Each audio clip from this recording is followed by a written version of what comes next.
Howdy, it's your old pal, Tiki the Hut. Thanks for joining me again on another Too Late Tonight with Tiki. There's been a couple wrenching the plans. Started a little bit later than I wanted to. Work kind of ran over a little bit. You know, I can never stand out overtime. Bit of a workaholic myself. And unfortunately, one of the kits I wanted to build, I did get in. It was actually another Chiha kit, but I'm actually saving it so I can do a full unboxing. But with that being said, I got another box in that we can build I'm pretty excited about. I actually got in my Wargame Atlantic box of Aztec Warriors. Super excited because I'm going to use those to build my Militia Riflemen for my Imperial Japanese Army, and there's going to be like my Tiki Tribal Warriors. Hey Perch, what's going on, buddy? Thanks for joining, man. I appreciate it. I am going to go ahead and drop a poll kind of early on in the video, and I'll definitely address it towards the end of the video and as we go along. So let me go ahead and drop this. I'm going to drop this poll in here real quick.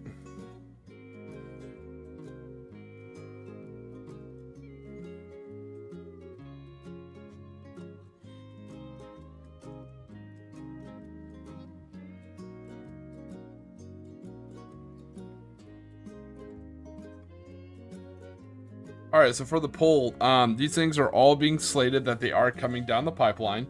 But the trick is, which would you all like to see first? Maybe some of the models re-released in plastic kits. Right now, that's the reason why the Comet 47 models are so expensive. A lot of them are just full-ass solid metal.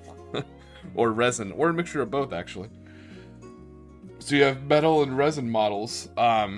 Another thing, would you like an updated rule set so it's in line with the current 3rd edition rules for bolt action? Or do you just want to see new units? All 3 of these are talked about being in the works right now, so I'm just kind of curious what's more important to you, and or what would you like to see first?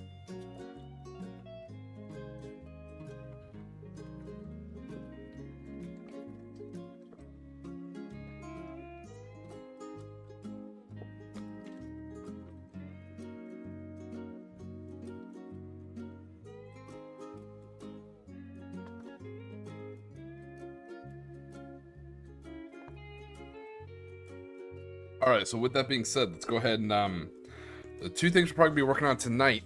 So I kind of showed you my Aztec warriors a little bit ahead of time, but I'm also going to show you, because I do like to mix it up, you know, try and do 2 things at once. It's a piece of advice I got from a buddy of mine that at first I listened to. I'm like, yeah, it's a cool idea, but the more I listened to it, the better idea I thought it was. Is to make the best use of your hobby time, work on 2 projects. And what I mean by that is work on a terrain project, if you have it. And while that's drying or while it's curing, you can use the other time to build your models. For example, yesterday we were working on our bridges, which turned out phenomenal, by the way. And then while we were in between bridges, we actually worked on building some fort observers. Alright, so I'm going to show you how to build one of my favorite things. It's not exactly trash bashing, it's kind of just like more terrain building, I guess. So what this is a simple electronic tea light. Nothing fancy, nothing crazy, right? So the way this works is it has a switch on the bottom. When you turn it on, let's set the mood. Ooh, look at that. Okay. So it's good to pick up, you want to pick up ones that are small. You want the smallest freeboard possible. They make like some big thick ones, so you want the smallest ones, and you want ones, if you can see the effect of my fingers, you want ones that have that mimic flickering candlelight. These are the ones you want to aim for, and I'll show you why.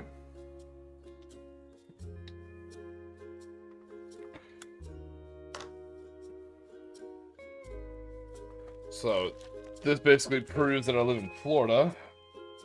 You want to head to your store and get some cotton balls. Mine are the Public brand, because that is my, like many other Floridians, that is my local grocery store, is a Publix.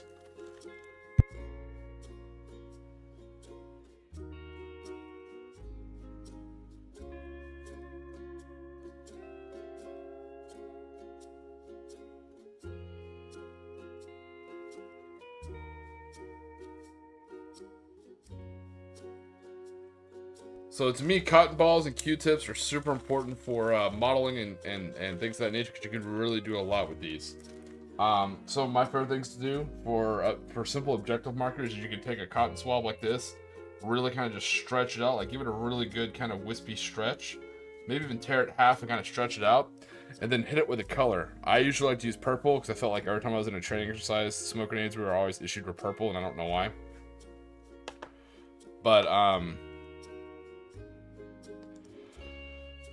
But that was just something I noticed.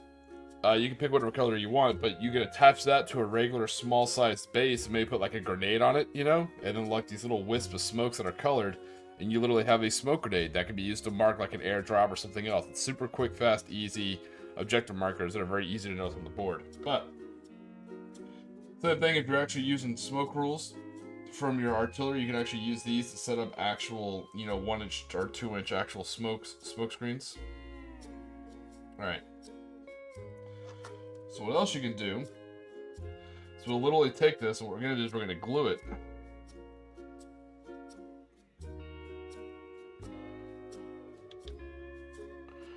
We will actually glue it onto here, and doing it. Here we go. So as you can tell, it kind of flickers underneath. So we're going to glue all these on here, and then we're going to hit it pretty lightly, not too heavy, but we're going to hit it pretty lightly with Chaos Black spray primer. And then we let that sit. It's not super. There's much better versions. There's much easier ways to do this. Much better, much more artistic. But these are very quick, easy, dynamic ways to mark your destroyed tanks. You know what I mean? You put this on a tank, there's no question it's destroyed. And it kind of adds to the tabletop.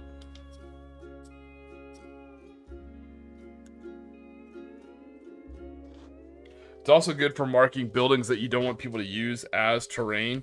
Like if you want to set something as a ruin and you don't want people to like use it or like a collapsed building you don't want troops actually to use, you can just put that in there like the building's kind of caught fire. So we'll build a couple of these and then we'll go to work on our Aztec warriors.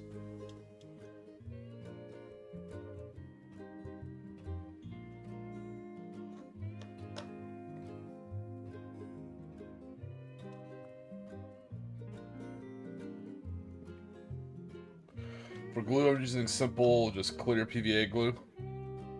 The brand doesn't really matter.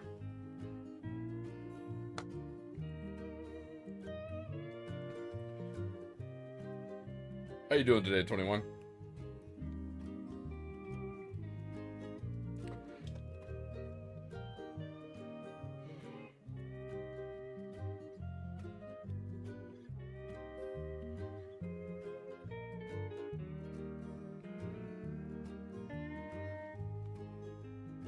Yeah, same thing. Unfortunately, work ran super late, so I wasn't able to finish up my music. So unfortunately, it'll have to be next week for the new soundtrack.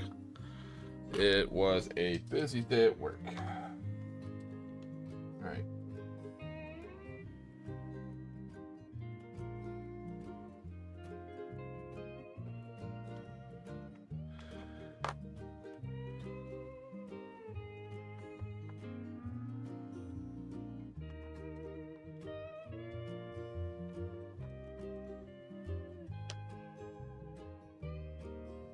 So all we did there is we put a little bit of glue inside the fluff. We kind of push it all together, put a little bit of glue on top of the actual candle, put that on there, and then we'll glue some more bits all around it, and then we'll just hit it with a spray primer until we like it, and then boom, you have a destroyed tank marker. Nothing too crazy, nothing too outrageous.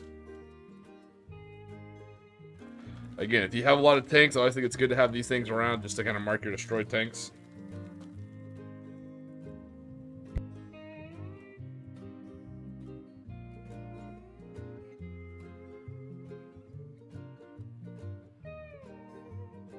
I just had to be going through my my hobby kit, you know, for my demo game, making sure I have everything available for like smoke, destroyed vehicles, stuff like that. I'm like, you know what, I need to make a few of these. You know, so maybe make some on stream.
Alright, so here we go. We have all of our cotton balls glued on.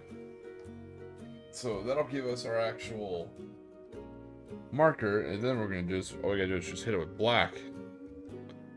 It'll be done. So you can see right now, even through just the white smoke. Got the light. So the trick is when you hit it with the black primer, you don't want to hit it too hard. You don't want to just make it kind of solid black, because you want that fire to kind of like show through on the inside. And again, it's safe, relatively. You know, this isn't a safety stream. You know, I don't want to give you guys safety advice, but I've used these for years. I don't leave them on for like hours and hours and hours and hours, just for like a tabletop game, and they never caught fire on me. You know, because again, it can heat up, and that is still, you know, a cotton swab. So you know, use your degree of safety here.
Alright, so we slapped a little bit of paint on that guy. But now let's take a look at our... Let's take a look at our Wargame Atlantic's Aztec Warrior box. I'm pretty excited for this.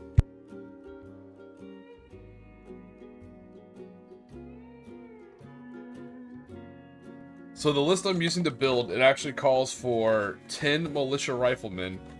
Plus that list also requires 6 lunge mines that are the inexperienced, so I'll likely be using the same quote-unquote militia build for them, like the same militia bodies.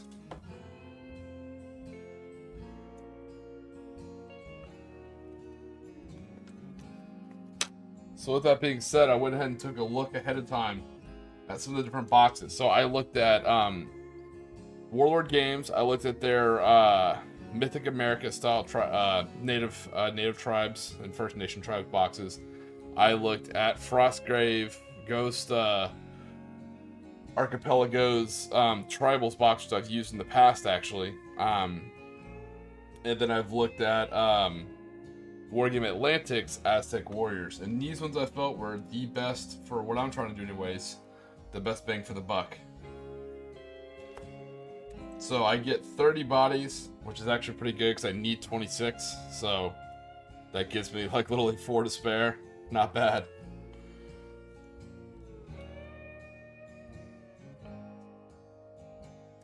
And what I really like, if you look on these sprue, because I do have bamboo spearmen, is they actually do have some spearman arms. So I can literally just cut off the tips and put on lunge mines and actually call it a day. So I'm pretty excited about that. Saves me a lot of my own bits. And it matches the arms. So like I said, unfortunately, the arms for the lunge mines for the Imperial Japanese have sleeves on them, and not all these costumes have sleeves. So it kind of works out for me.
Alright, I'm just taking a look at the sprue, looking it over, figuring out how exactly I want to model some of these.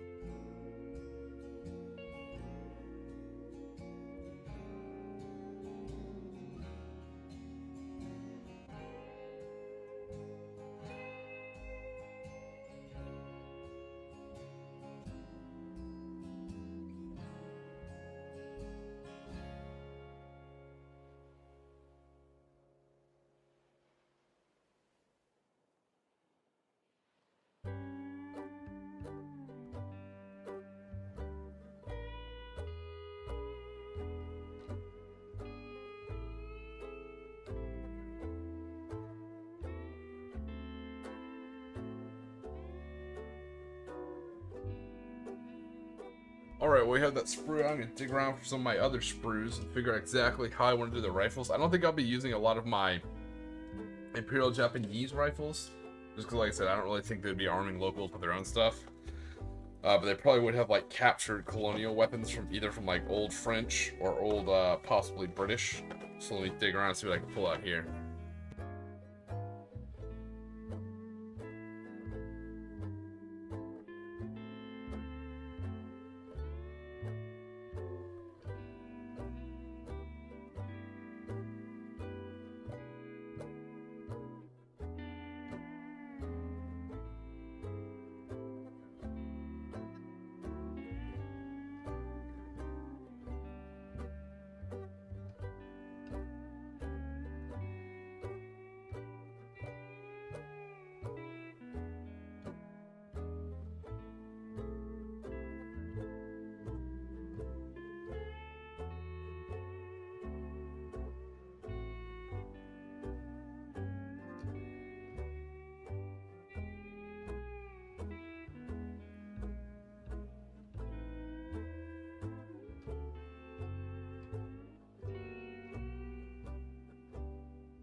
Alright, I think I found a good arm for a test model. So the problem with using, right now I'm looking at my French Great War Wargame Atlantic box to try and pull some rifle arms from. The only problem is they all have sleeves.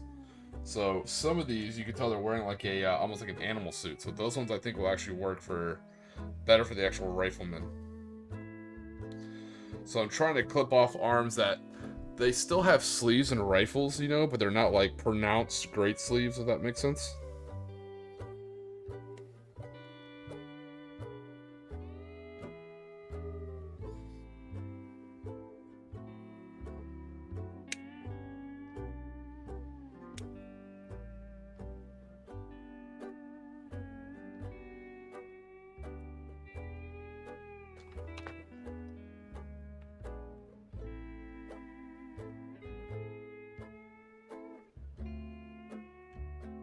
Here you can see right here. You can tell it's an arm, like a closed arm holding a gun, but there's no like pronounced sleeve. So I think that'll be perfect, actually.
So yeah, that is one thing. If you guys are kind of kit bashing, if you're looking to do, how do I say this? If you're looking to do like native style forces, regardless of what it is, because right now I've been using a lot of this box for both my Cult of Imhotep and now I'm using it for my Tribal Warriors. Probably one of the best boxes value that I've seen for Wargame Atlantic is definitely take a look at the, here I'll put it on the camera.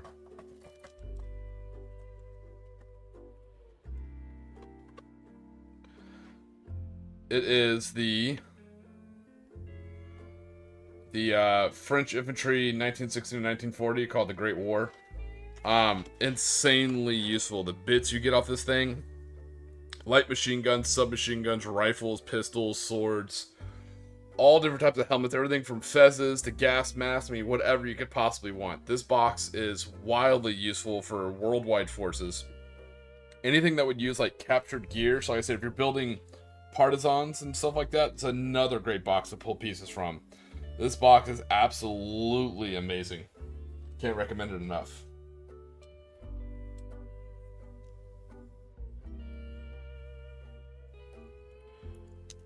Oh, yeah.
Debating which one of these I want to use.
Sorry, I'm trying to select what head's better. There are like these animal heads. I'm kind of looking at maybe using them, not entirely sure. It's kind of difficult to pick if I want to use those or not.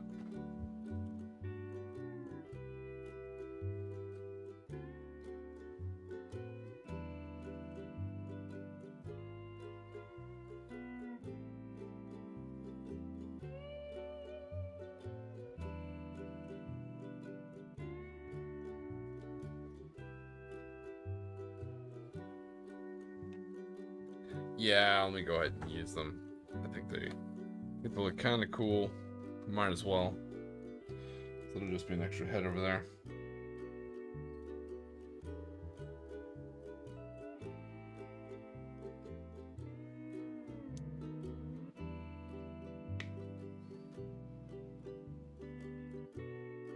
I'm already using the full suit. The cool is they come with these little headdresses that kind of clip at the back. And so, if I paint those green, it kind of gives you a little more camouflage, which is kind of cool. Alright.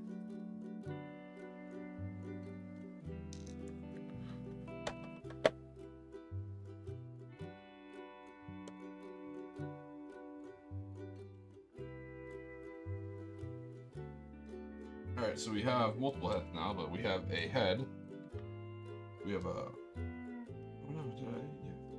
Let me show you. A left arm and a right arm. I think I'm gonna clip it off to the same arm. Oh, okay, good. I got a left arm and a right arm, and I got a head. Nice. The other thing is these models go together very quickly. So let's go ahead and get this guy all glued up. I do have extra Warhammer bases. I mean, Warlord Games bases. So that's probably what I'll end up putting these guys on. So that's the only thing about Working with Atlantics. They don't come with bases. But that's kind of how they save money and how they're able to put so much value in a box. So again, we need 20 militia riflemen and 6 lunge mines. So I'll probably do 1 rifleman first, see how I like it, and then I'll probably build the 6 lunge mines, and then I'll probably finish off the rifleman. We'll build a couple models, and we'll go and probably build another piece of destroyed tank effect, tank marker, destroyed tank marker, and then we'll go from there. Right now I'm just cleaning up some of the flashes, make sure these are all going to go on real well, no issues. Alright, so first thing I'm going to glue the hairdress part to the back of the helmet, to the plumes to the back of the headdress. Hey, what's going on, HS?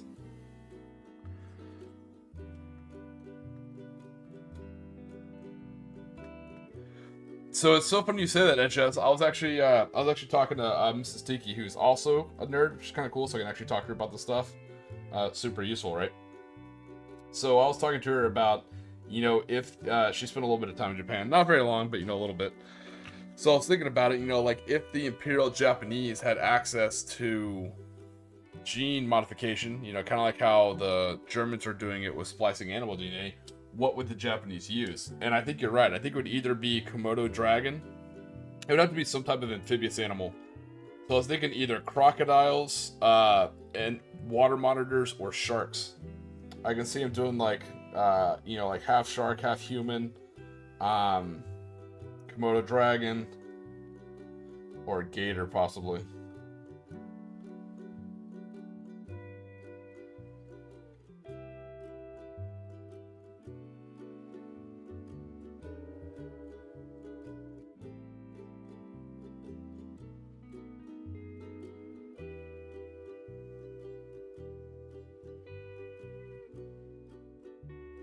All right, there's one head with a hairdress, with a plumage on the back. It's kind of cool.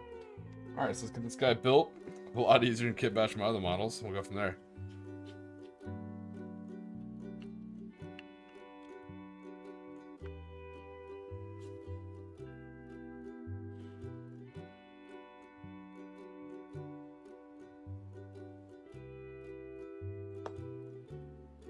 Yeah, like I said, I think that would be the big thing for an island nation, especially looking to take islands and tropical stuff, is I think they would either go with some type of,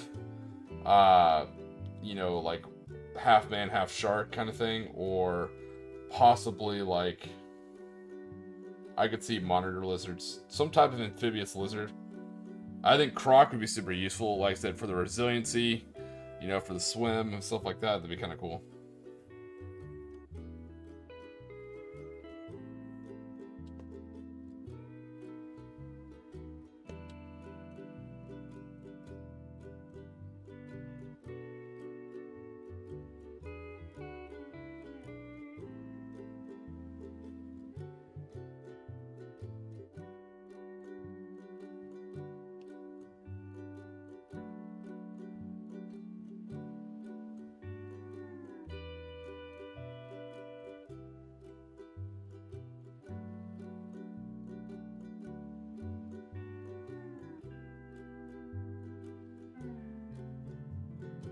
Alright, here's our first Tiki Militia Rifleman.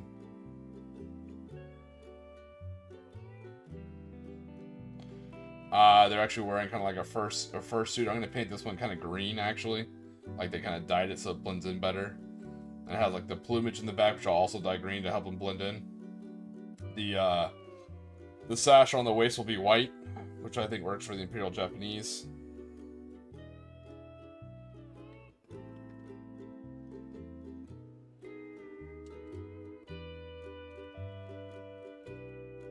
And again, I'm using two Wargame Atlantic bits. I'll be using it in some bolt action bits here in a little bit too, especially some German and some other stuff. Some Imperial Japanese. But right now, yeah, this is just coming from the Aztec Warriors and the French Infantry.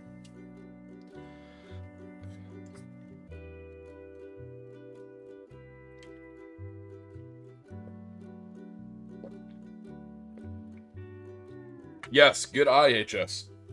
So I actually am not familiar with the correct pronunciation myself, but what I will be doing on these is I'm actually, when it comes time to paint them, I'm actually going to be trimming these down.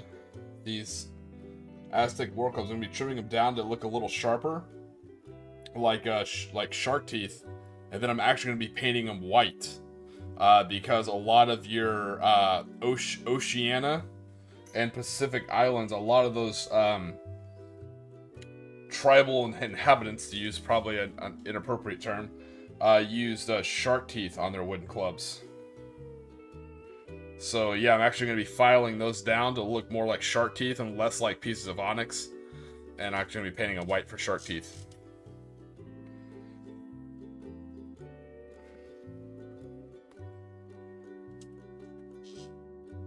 Yep, like the Hawaiian club, you're exactly correct, yep.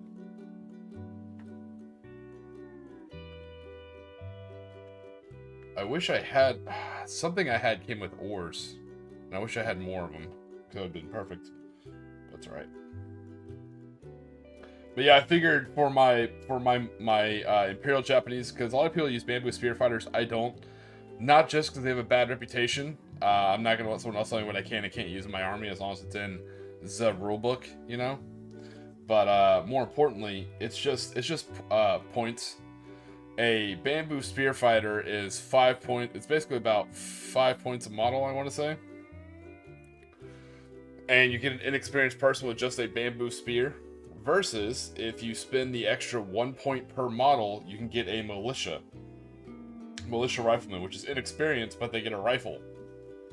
A rifle is a spear that can also shoot. So, to me, it just makes sense. 1 extra point to actually take a firearm.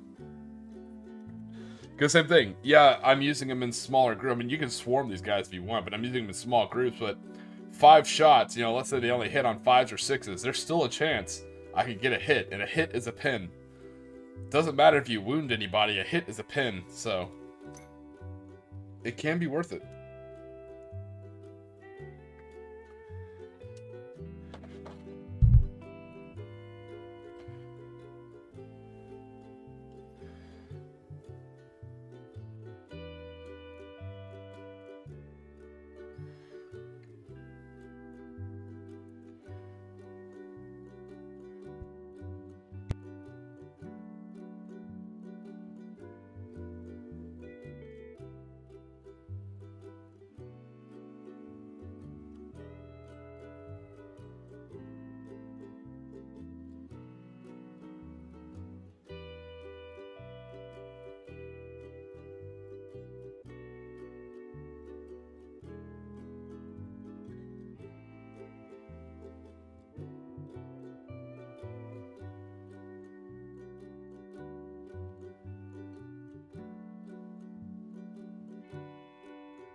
So for the list I'm using these guys in, it actually has 8 tanks. That's why I've been building so many Chihas. There's not a lot of points there, so I had to take militia troops to fill out my rifle platoons. And they're inexperienced, so when it came time to put in my inexperienced lunge mines, I wanted to make sure they looked just like the militiamen. So one of the things that attracted me so much... Hey, what's going on, Sean? So one of the things that attracted me so much to this kit is they came with arms that are spearmen. And what's neat is I can actually cut off this actual spear top right here, and I can put on my lunge mine shape charge. And it's a super quick, easy lunge mine guy.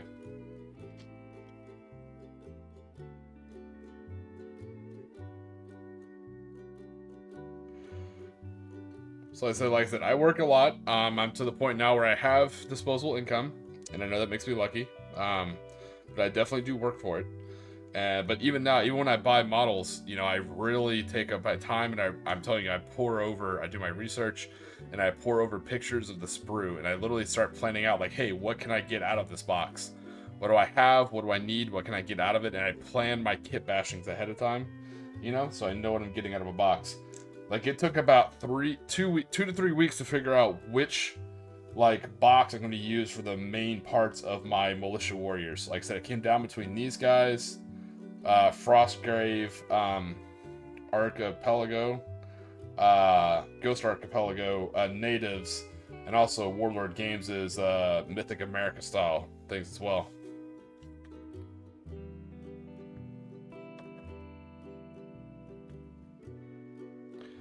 I ended up going with these guys. Like I said, it was nice that they had 30 in a box, and I needed 26. So that, I'm not gonna lie, that itself right there was a huge factor. And then I sat there and kind of planned out, you know, what was gonna work.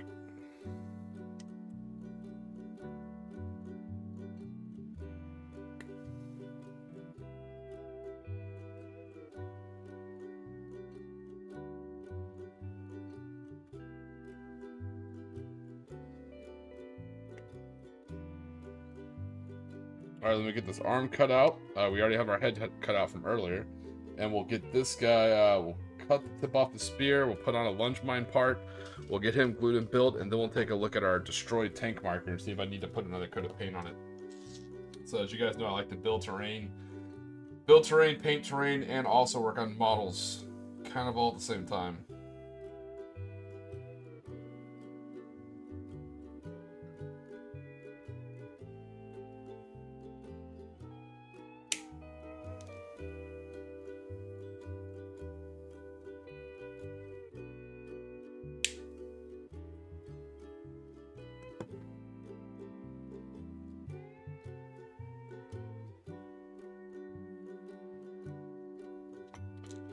All right.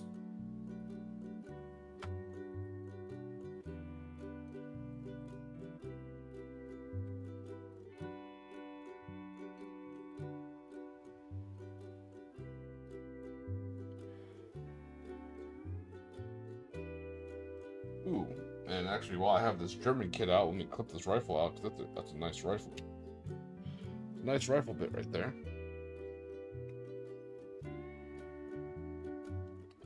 Can certainly use that bit later.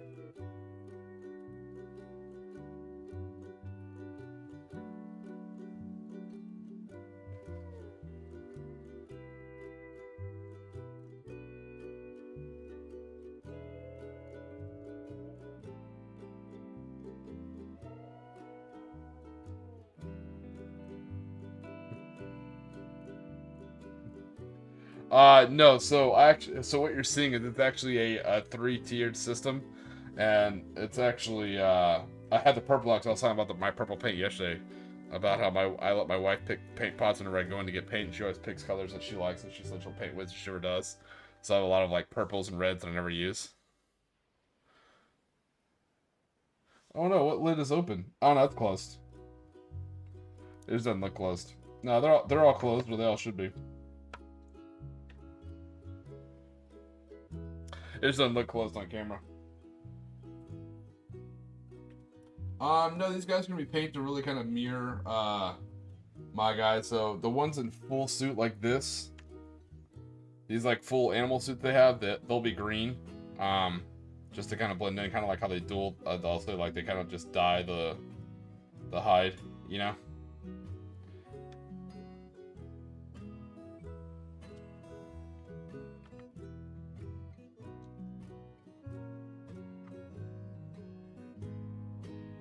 Yeah, it does look open. I can see that on the camera. Yeah, 100% does. But I will give it the old double check. I appreciate that. Yeah, that's my skeleton horde. I use this on my mummies. There we go. Should make you feel a bit better now. You can tell the one contrast paint I paint. Knock on wood is the first paint I spilled in like 8 years, and that thing went all over my my work uniform, aka my pajama pants. See, I was thinking about feather tufts, you know, especially like macaw style, you know, or parrot. But I think I'm just gonna go with green. I'm just gonna go more practical than plumage.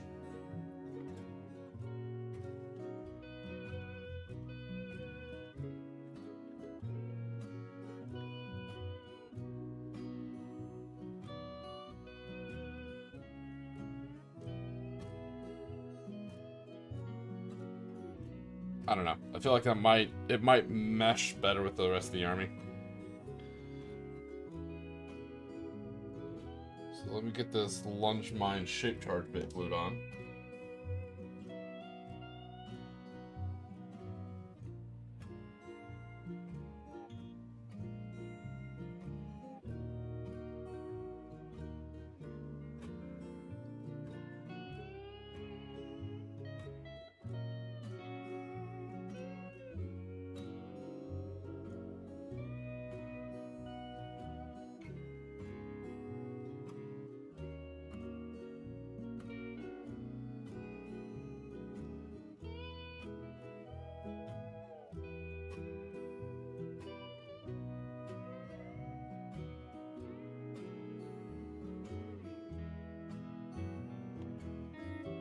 Alright, yeah, putting these shape charge things on can be a little more of a pain, but no, because if you look at that shield that's down there, it also kind of has like what looks like plumage as well.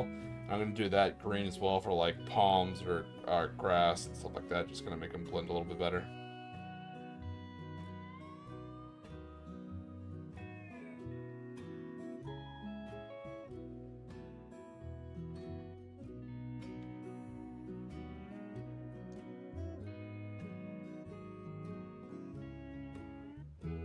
And yeah, some of them look like they have quilted armor, so for that I'm just going to do that like a tan, kind of like a dry reed. So they kind of just like like almost like a basket weave of yeah, almost like a basket weave vest, if that makes sense. Yeah. Very much like palm fronds.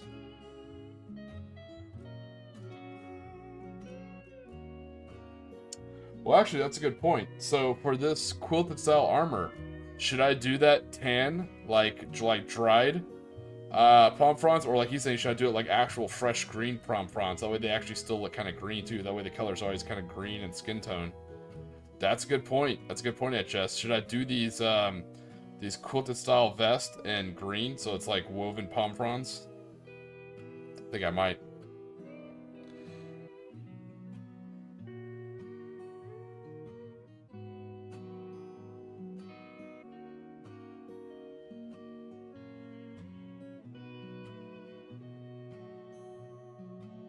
That's actually a really cool idea. I may legitimately do that. I may call it Mrs. Tiki. You guys have seen her work before. She freehanded those hieroglyphics on the tank. So yeah, I may actually have her freehand some kanji symbols, like with a black gunpla marker on there.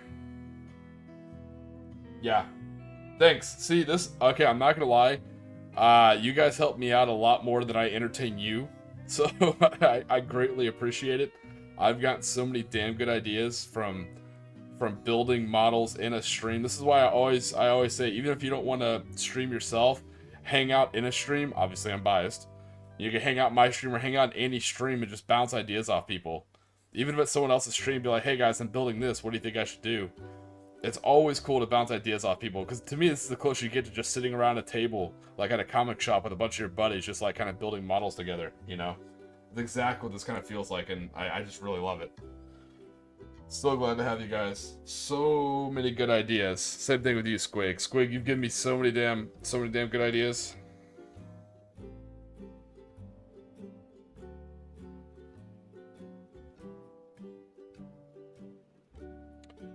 Matter of fact, you were the one yesterday who told me, you're the one who told me, Sean, yesterday to use the Earthshade for the wash, and you guys didn't really. I mean, I let it dry, so I checked overnight, and I went back and I did another thin line of Nolan oil down the middle of the bridge, and it looks really cool. It looks very faint, but it looks like oil drops, you know, that like drip from vehicles as they go over the bridge. It's actually kind of a cool effect to see.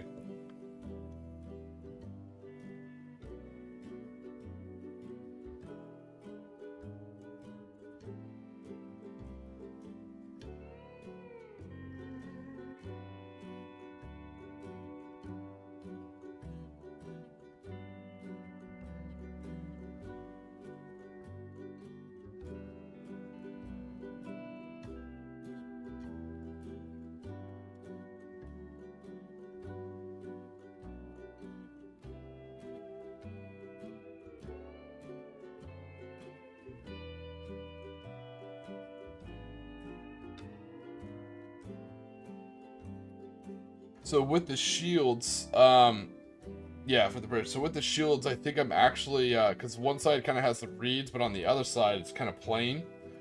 So I'm thinking I'm gonna go with the plain one and just paint it brown for wood, and I'm gonna let Miss Tiki do kanji characters on it.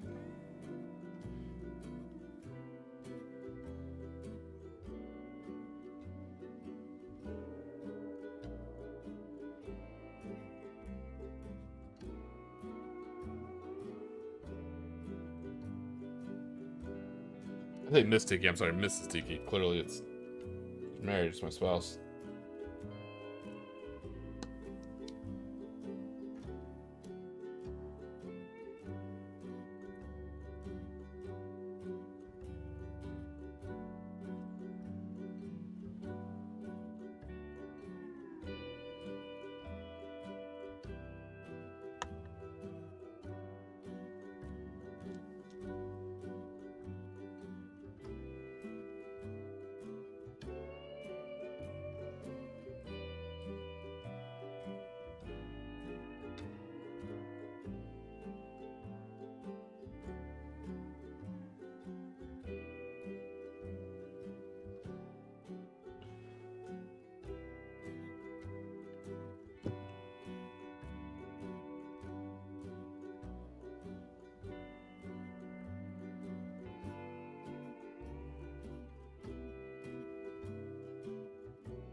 I feel like this is a much more, possibly, not realistic, but a much more in-theme use of native warriors for the Imperial Japanese and just give them all lunge mines. Like, yeah, these are magic thunder sticks. Those, you know, conquests. I was like, those British and Americans have you down. Just run up and play tag with this special magic thunder stick. It'll make those metal beasts go away. See some like Stuart roll through the tree line, and one native guy just runs up and just goes wham with a lunge mine.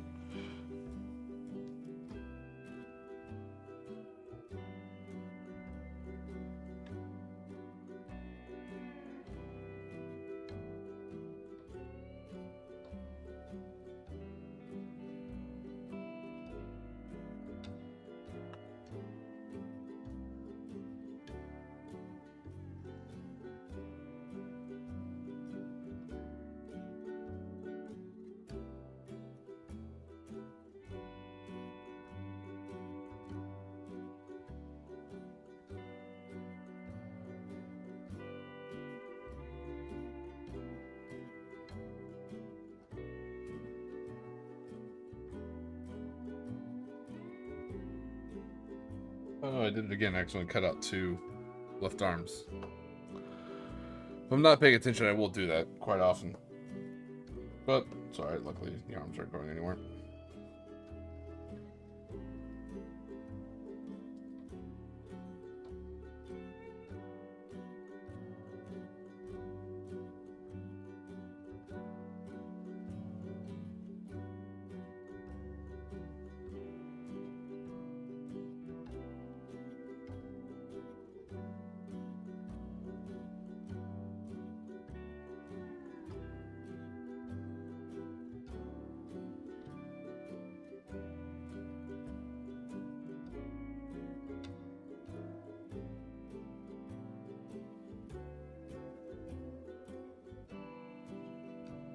Well, most of their... Okay, that kind of makes sense. Most of their shield arms are left-handed.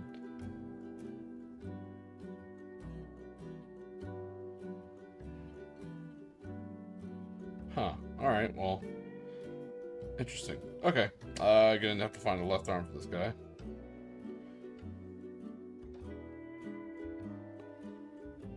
Okay. Yeah, I accidentally cut out a left-handed spearman that are a right-handed one, but that's alright. Not a big deal.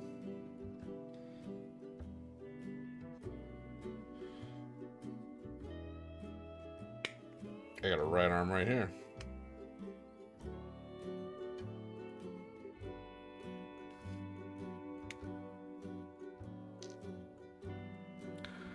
Thought it seemed a little weird when I was cutting it out, but that's fine. No sweat at all.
So it's excess paint, excess glue off here.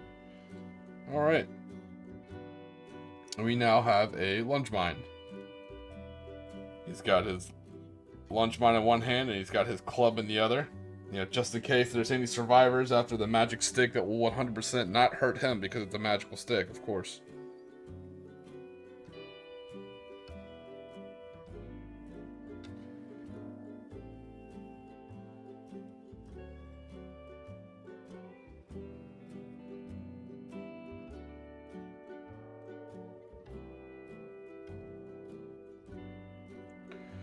Alright, so now I need about another 5 lunge mines, and then I'll build the rest of the riflemen.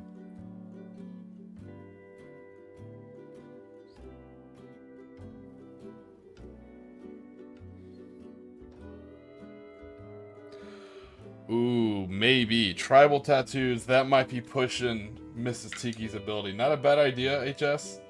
That might be pushing her abilities, but we can certainly try.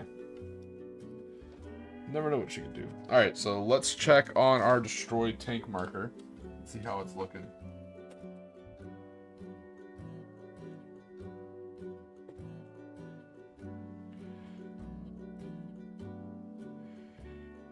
Alright, so we hit it with a little bit of black paint. Let's kill the light. We have to do another coat of black paint, but we got a little bit in there. Let's see with it turned on. There we go. Nice. So what these are is I take these real small electric candles. Find my little box around here somewhere. So I take these small electric candles that have a flameless flickering light in them, and I cover them with cotton balls, and then I spray paint that black, and then I like to use that for destroyed tank markers.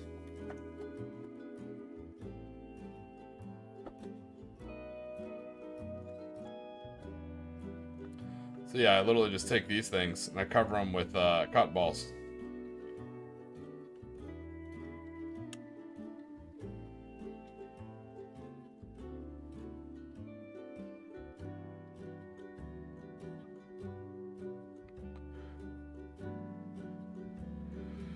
Yes, I have. I actually have seen that movie. I watch a lot of older war films, like I said, especially I'm a huge fan of McHale's Navy.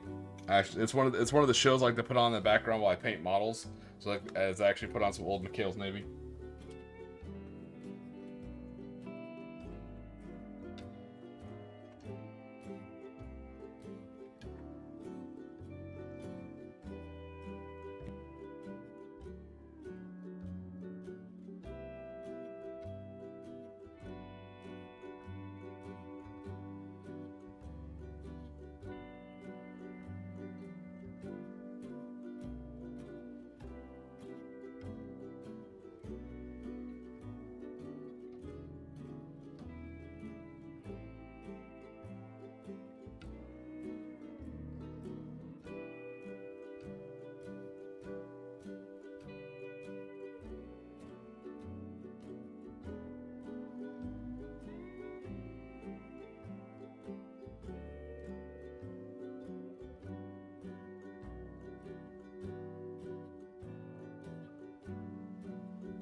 Alright, got a little bit of spray paint on my fingers, but that's alright.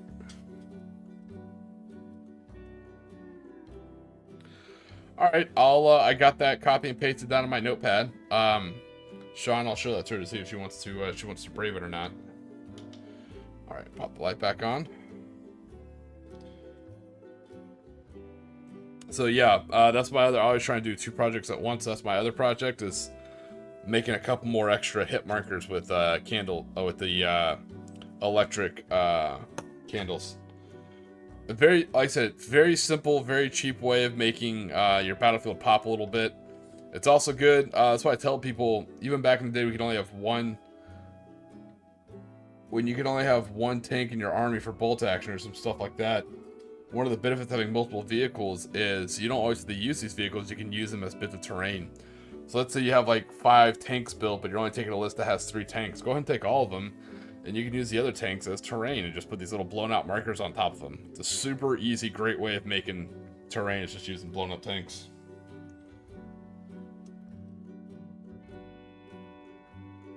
All right. Before I build another lunge mine, I think I do want to build another rifleman real quick. I have an idea I want to try.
Alright, so I was looking at these kits and I saw these drums, which are really cool because they remind me, if you guys, those of you who play Warhammer 40k or maybe Warhammer, especially old fantasy battles, you may remember the old Marauder box.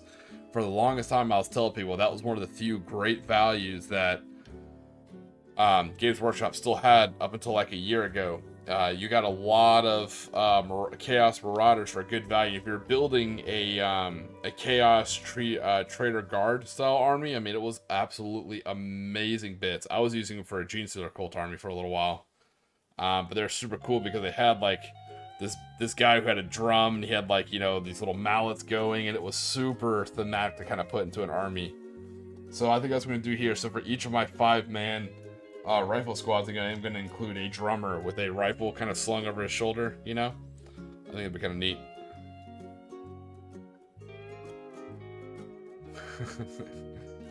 Yeah, as you said, each one's a piece of terrain. Yeah, you're not wrong.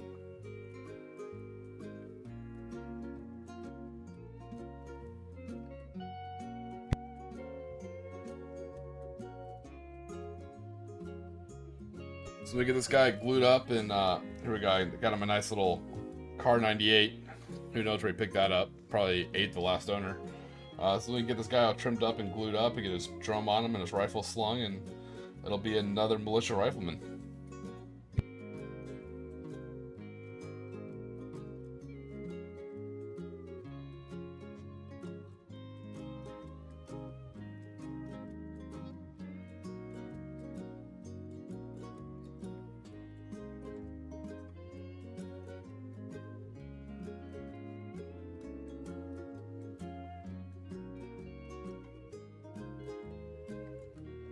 You don't need a fight. You just need a drum and some tiki screams in the jungle. You know what? What's cool is I think so y'all haven't seen. I haven't shown them on this stream. I have them built but not painted. I actually have in the background. I've been working on an old world army, and I have a Sartosan privateer, not pirate but privateer, working for the Empire army, and one of the units. For my handgunners, I use quote-unquote free Seraphim. So they are lizardmen that are like, you know, they're free. They're not part of the actual Lizardman Empire. And so I use them as my quote-unquote Marines, because I use these cool little iguana models, and I figure they can swim really well because they're iguanas. And so they're actually my quote-unquote Marines for my privateer army. So they're my handgunners. They look really cool. And instead of, so their musician is actually playing like a little flute, and to me it kind of looks and it sounds like what I imagine a Aztec death whistle sounds like. I'm really surprised, actually. I'm kind of sad. I'm looking at it, I don't see it. I'm surprised this Aztec box doesn't come with some guy holding a death whistle. It's a very small detail. That's why I can't be too nitpicky about it. But if they had that, that would be really cool.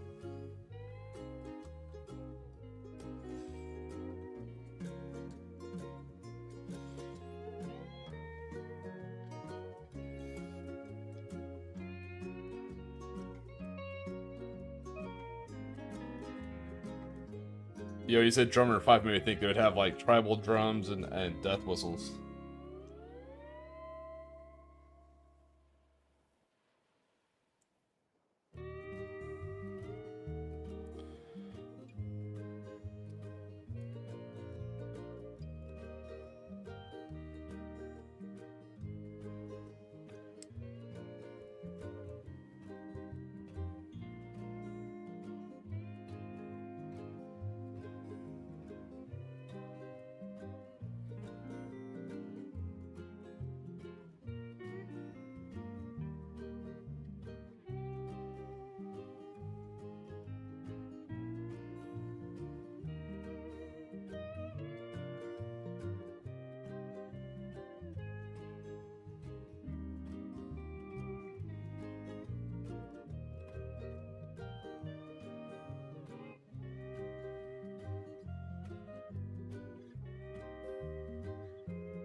Yeah, there you go. That's psychological warfare. Could you imagine? Aztec whistle hooked up to like a PA system or an air raid system. That's worse than the Stuka's Jericho trumpets.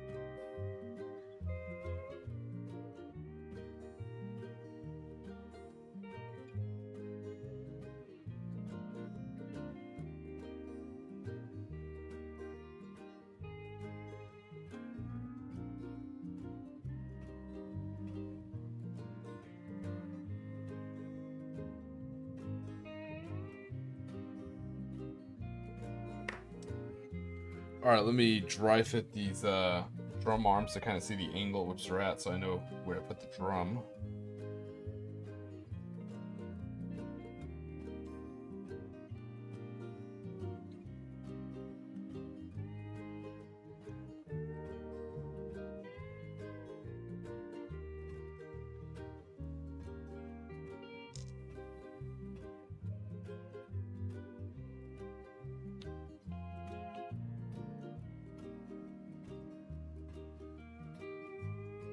Yeah, that's one thing I like about Wargame Atlantic models. There are also not a lot of pieces, these Wargame Atlantic models, so you can kind of hit bash and put them together pretty damn quick.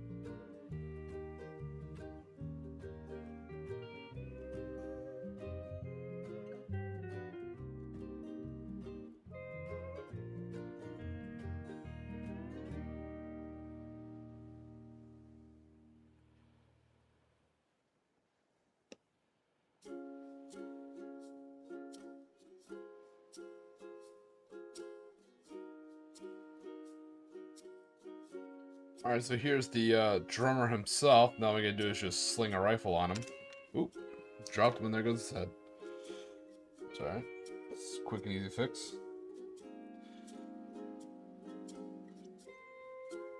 It's a problem with these inexperienced militia units. You never know when they're gonna lose their heads. Oh, it's funny because it's in bolt action.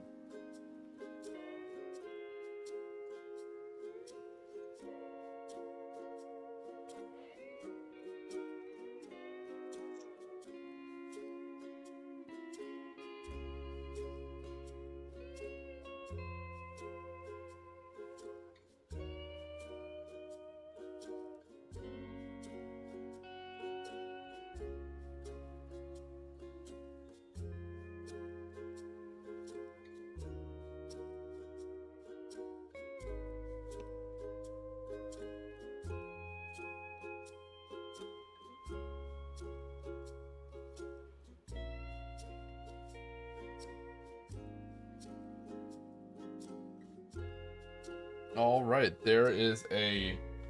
Get my lunge mines over here. Here is another militia rifleman. He's got a slung Kar 98 on his back. He's got some drums. All right, let me crank out some more lunge mines.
All right, and that should be all the models that we need clipped out to build this lunge mine.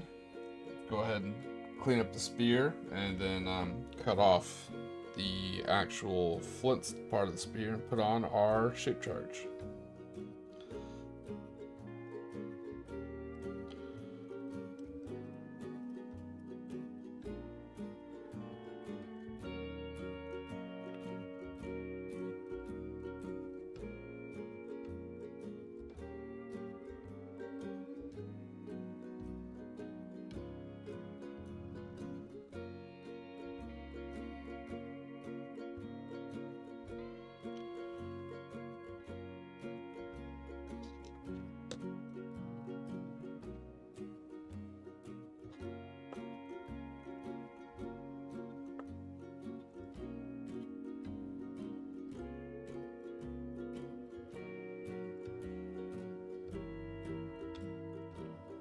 All right, just checking the poll, and that's pretty interesting. It is split. There are 3 votes, and they are all 3 for something different. So it's actually really kind of interesting to see.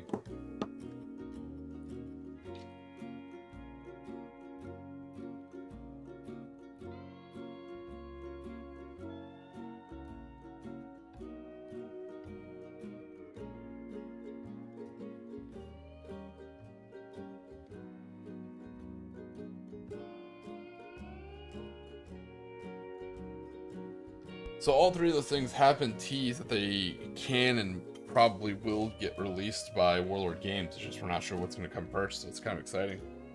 So the benefit of the models being in plastic kits or metal and resins, they'll be cheaper, so that makes Conflict 47 more approachable and more available.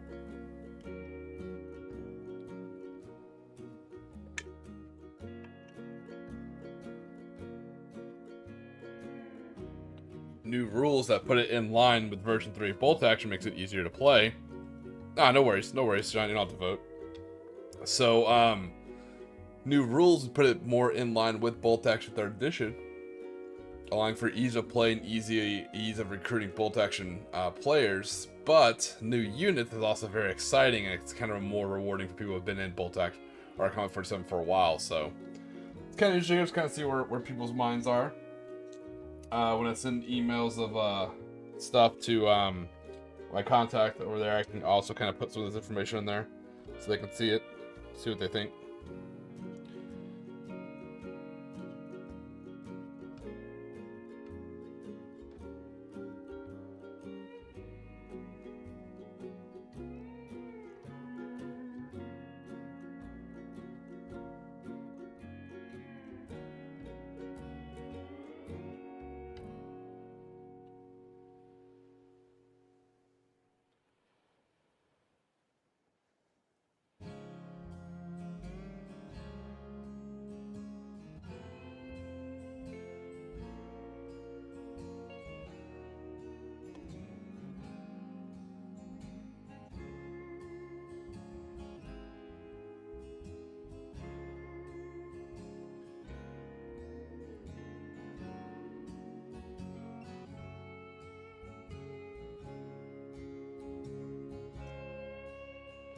Alright, there's another lunge mine. They do kind of just look more like the length of like tiki torches, that are kind of like spicy tiki torches.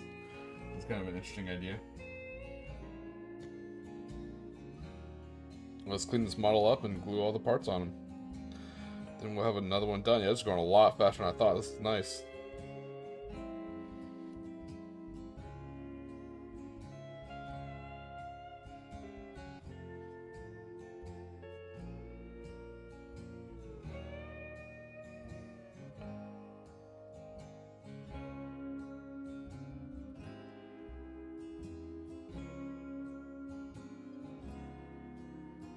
Yeah, with this army, once I get all the militia people built, all I gotta do is wait for my Kimpatai to come in and build those 2 and finish the last 2 tanks I need, and that'll be a full 1250 point army done.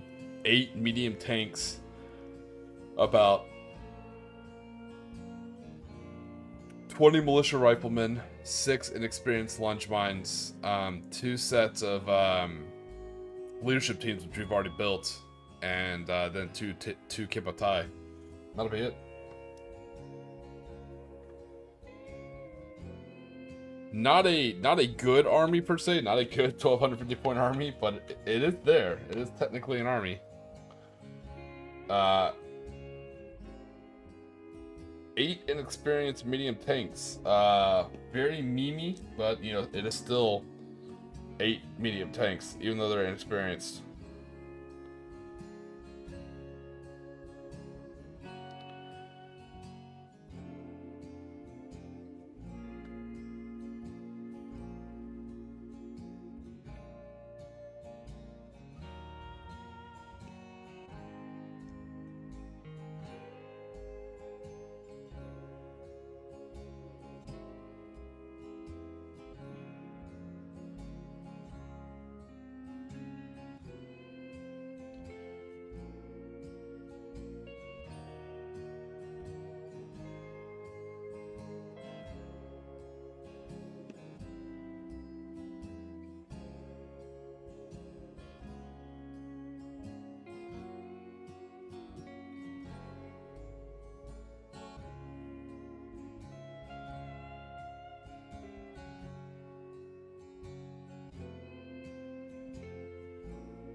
All right, here is another inexperienced lunch mine.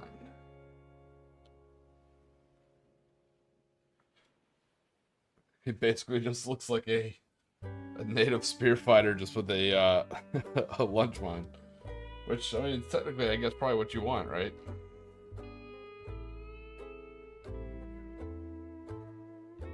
Like I said, I went with the non-textured side of the shield, so it's probably quote-unquote backwards, but the reason why I'm doing that is I'm going to paint it brown, and, you know, this will be green instead of plumage, and I'll let Mrs. Tiki do like a little kanji symbol in there.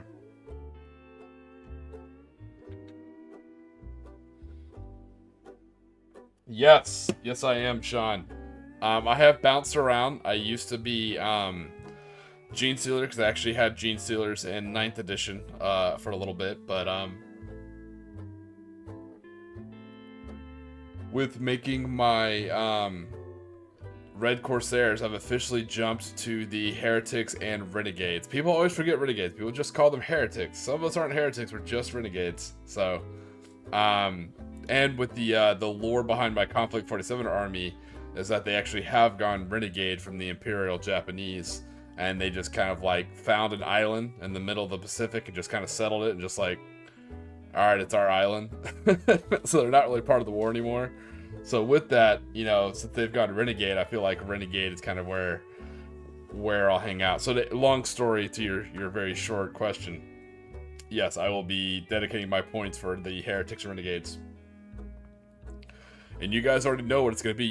Y'all have been there when I built all these tanks. It is going to be at least 10 plus tanks, plus some supporting infantry. So it is definitely going to be a lot of points. Luckily, Imperial Japanese tanks aren't that points expensive. So like I said, you could do a Panther, which is huge, or like my tanks aren't really that expensive.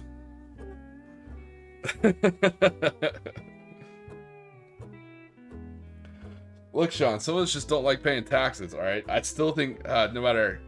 Red Corsairs, they gotta have some of the coolest lore. And for, like, kit bashing Space Marines, Red Corsairs is probably the best way to do it. There's so many different ways you could take it. Like I said, mine, they were kit bashed based off an old school Firstborn Tactical Marine box. You know, so, and same thing, because they keep raiding Imperial ships, you know, a lot of their weapons are still the Imperial side versus the Heretic side, so their plasma pistols are still, like, blue and stuff like that. So, it's actually a lot of fun. Like I said, they didn't have all the weird chaos markings and horns growing out of their helmets or, like, pestilence-filled armor. They're just done with the whole Imperium shit.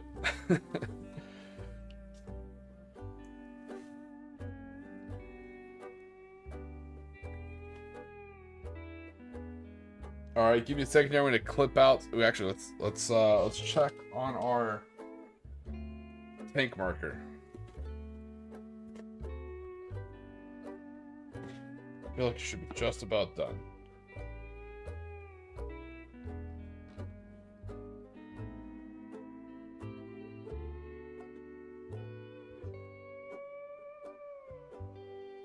Oh yeah, there we go.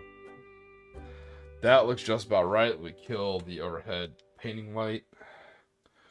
Turn this bad boy on.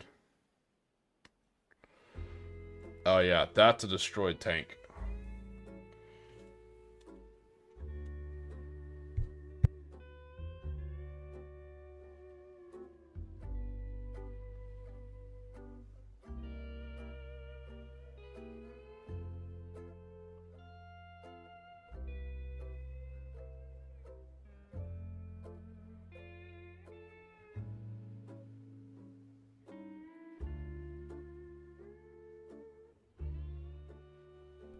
So as you guys can see, I picked up that box of tea lights. I want to say there was like 10 or 12 of them in a box from Amazon for like $5. And, you know, cotton balls, I got those from my local grocery store for super cheap. And a little bit of spray black primer, and boom, you got that. Pretty good effects, both on camera and in person. You know, there's absolutely no questioning whether that tank is blowing up or not. And it kind of adds to the tabletop a little bit. So, there's that. There's one of those down. It's super easy, super effective, and it just adds a little bit extra to the ambiance.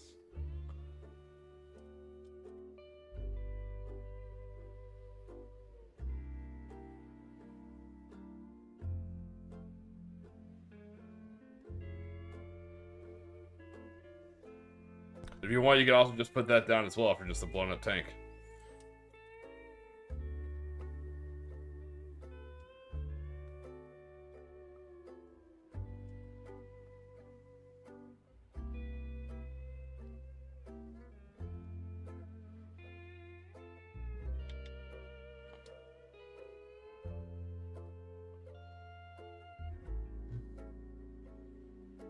I did some cleaning of my desk area here, so I'm trying to get my camera angle back to what it used to be. There we go. I think it's a little bit better.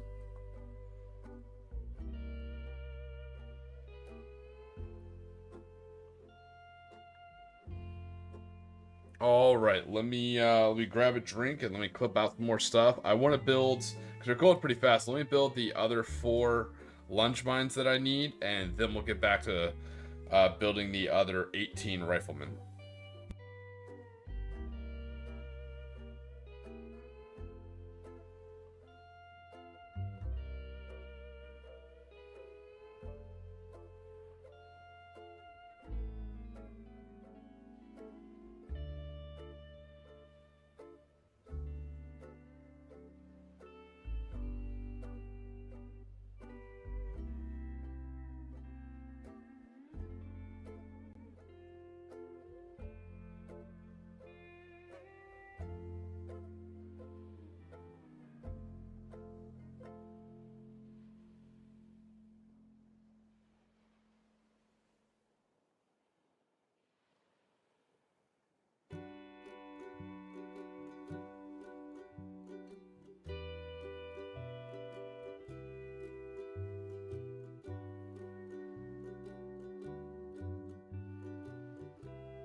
Alright, and I'm back. I appreciate that, guys. Sorry, I ran out of water. Usually I get all my stuff kind of set up for the stream before I start. Unfortunately, my work went really late, so I literally had to go straight from work and dive right into the stream. As well as late by a few minutes, so sorry about that. Usually I don't use my, like, break kind of screen. But, you know me, I'm always a hydration guy. You always gotta push water, you know, change your socks and drink water kind of thing. That'll keep you healthy. So I appreciate y'all's patience in putting up with that.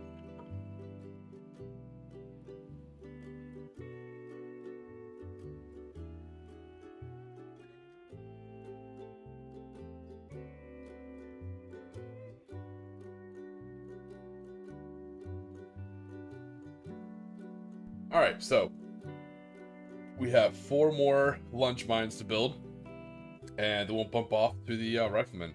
I'll leave the blown up tank on stream just because I think it looks kind of cool.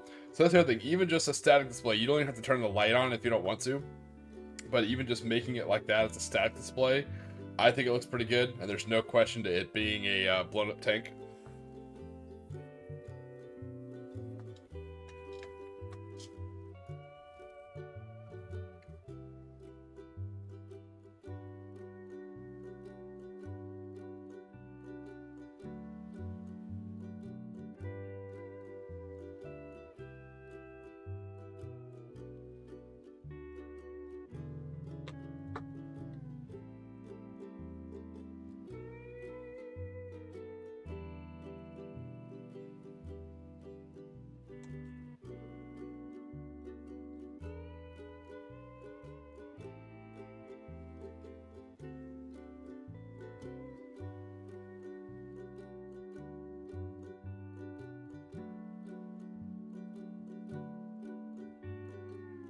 So I'll go through right now. I'm trying to go through and find my actual lunge mine warheads, my shape charges. So I have to dig through a couple of my half-built sprues and find these things.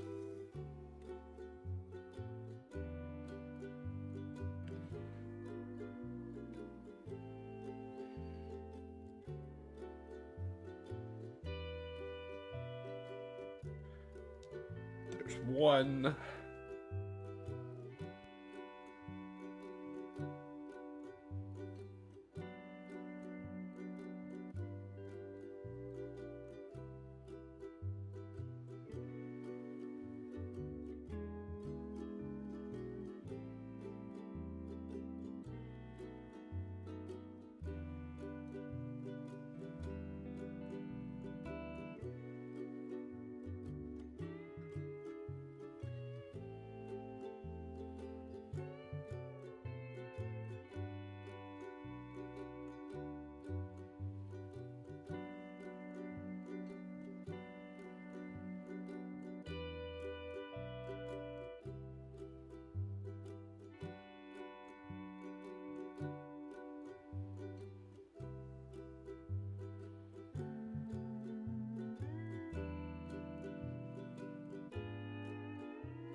Alright, we are in business. I found 2 more warheads.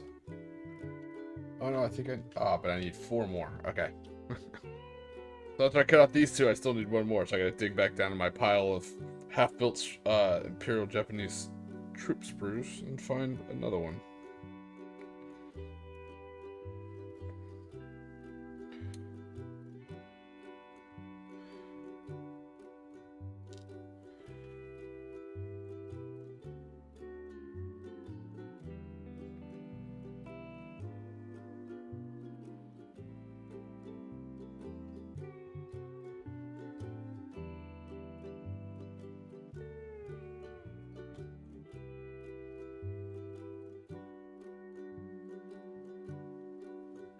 Pipe break. Oh man, doesn't that sound great? I need to smoke a pipe while I paint models here. I think that'd be great. I may do that. I may actually smoke my pipe on Sundays, Sean. That actually does sound phenomenal, very relaxing.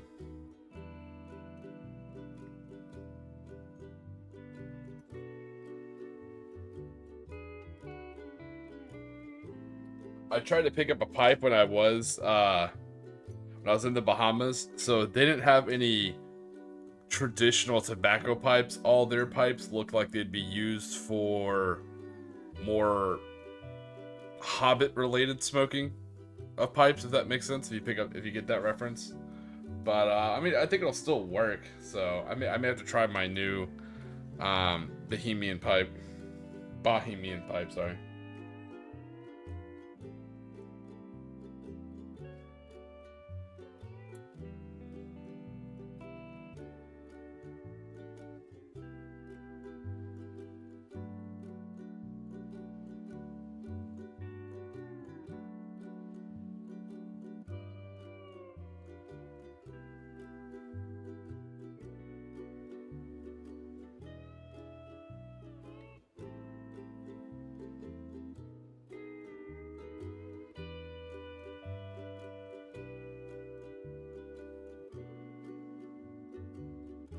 Alright, boys, we finally found our last shape charge. Boom, that's 4 shape charges.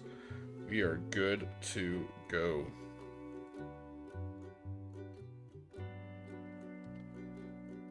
Boom, 4 shape charges. Nice. That was the hardest piece to find. Even though I know where it is on the sprue, I still overlook it all the time.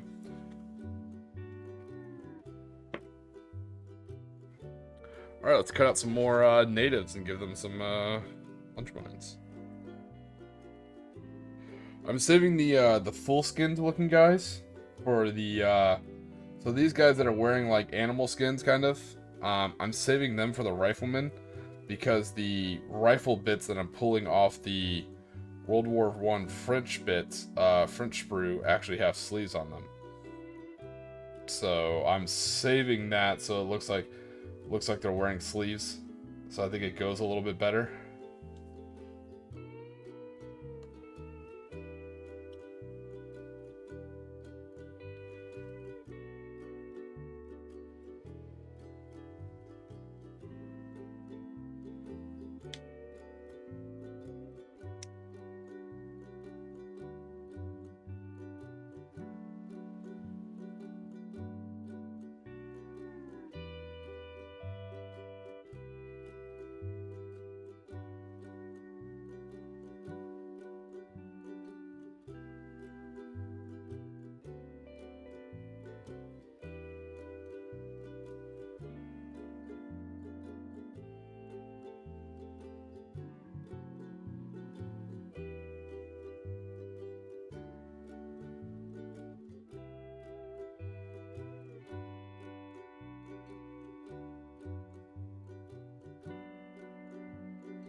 So I appreciate y'all's patience a lot. I know this seems has been a lot more of a build stream than a paint and chat stream.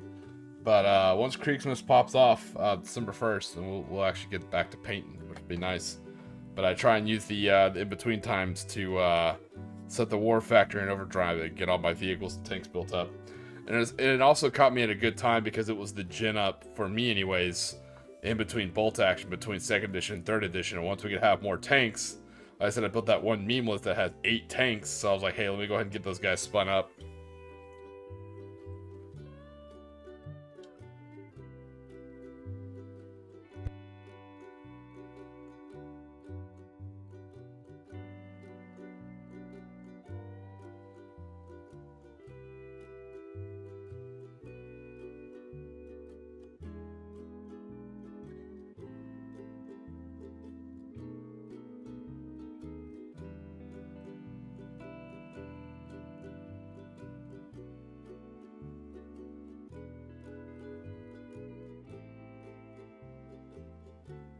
Alright, now we just need for this guy, we just need a head. And then we can get to putting the shape charge on the spear, and then gluing everything on. That'll be another guy done. These are going very quickly, and I thoroughly enjoy that. Not that I don't enjoy good, like, kit bashing, but it's also kind of nice when they go together pretty easily, too.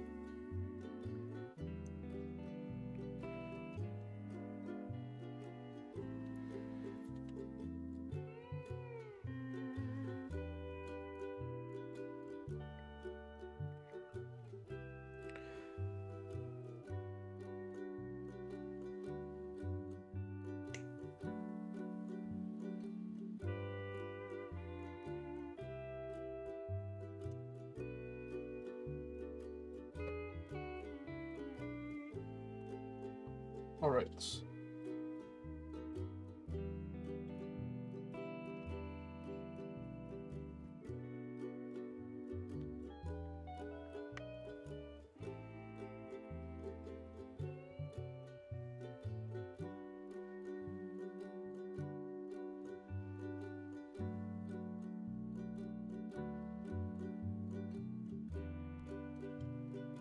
Now it's just neatening up and gluing.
Kind of excited to have a kind of more of a meme list, you know, so that way, like, I don't know, it keeps me from taking stuff too serious or to go to a big tournament or something like that, you know, just to show up with these whole bunch of, I think, cool looking and different looking inexperienced infantry will get tromped pretty easily. But to have 6 lunge mines on top of 8 medium tanks, I think it's absolutely hysterical.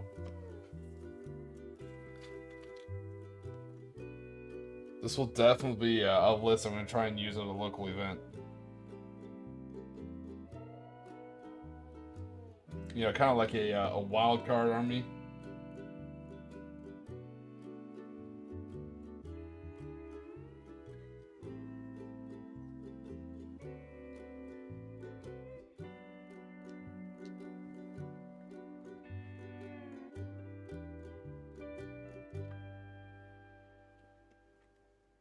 You know, because right now, especially with the German book out, you're seeing every list you go up against is, you know, couple medium tanks, lots of medium machine guns, you know, guys with ARs running around. Pretty standard stuff, which is nothing wrong with that, you know, it's perfectly fine. I'm not a competitive guy, so I can appreciate the meta. Or if you come across an American list, it's gonna have the ubiquitous meat chopper. So I'm starting to see that where the DACA steward was so ubiquitous. I know it's like I learned a new word, right? SAT word. Where the DACA steward was so ubiquitous in 2nd edition, it's like the meat chopper, which is the M16 Spag, is being used a lot more often here in 3rd edition. So the M16 is a half track with a quad 50 cal mount in the back. It was a self-propelled anti-air gun. So the whole point was to drive it around. It could literally provide anti-air with those 450 cals and cut down aircraft. But they're using it now as the term the meat chopper because it has 4 heavy machine guns.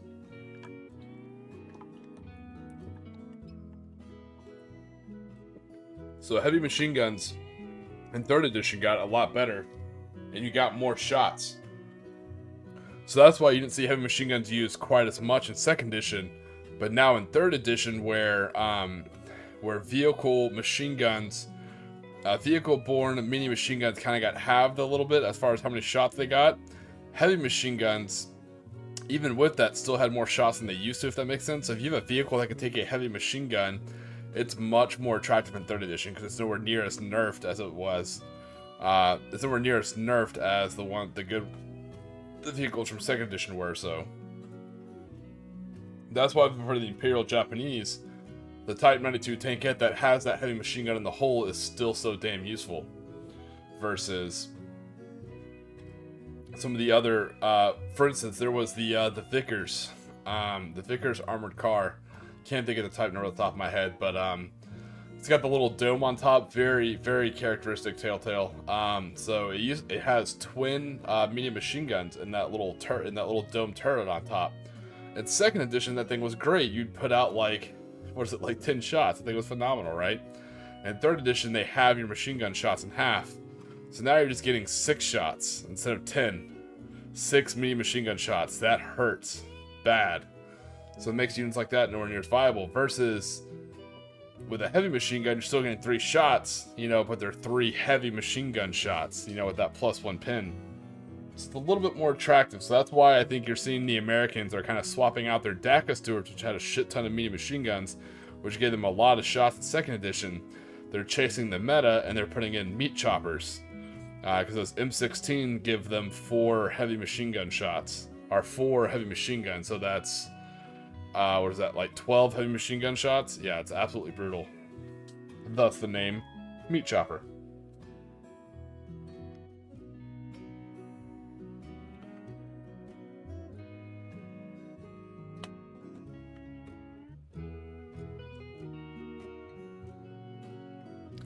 And that is why I bring multiple lunge mines. People are like, you don't need more than... What I like is people who don't play Imperial Japanese will tell you, you know, don't take Bamboo Spear Fighters, will tell you, oh, you don't need more than 3 lunge mines. Like, first off, you know, not a lot of people still main the Imperial Japanese. Second, with third edition people taking a lot more vehicles, I need a lot more lunge mines.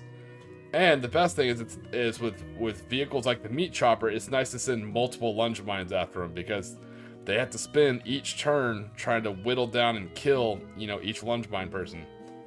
And the other thing too is you don't need a lunge mine to kill the Meat Chopper. What I mean by that is it's good to send lunge mines after the Meat Chopper because they're going to freak out and that's the first thing they're going to shoot. But the Meat Chopper, the M16, is an open top vehicle. So you can just send regular ass infantry, even just like sneak up a mortar team or something like that, and they will absolutely demolish that thing.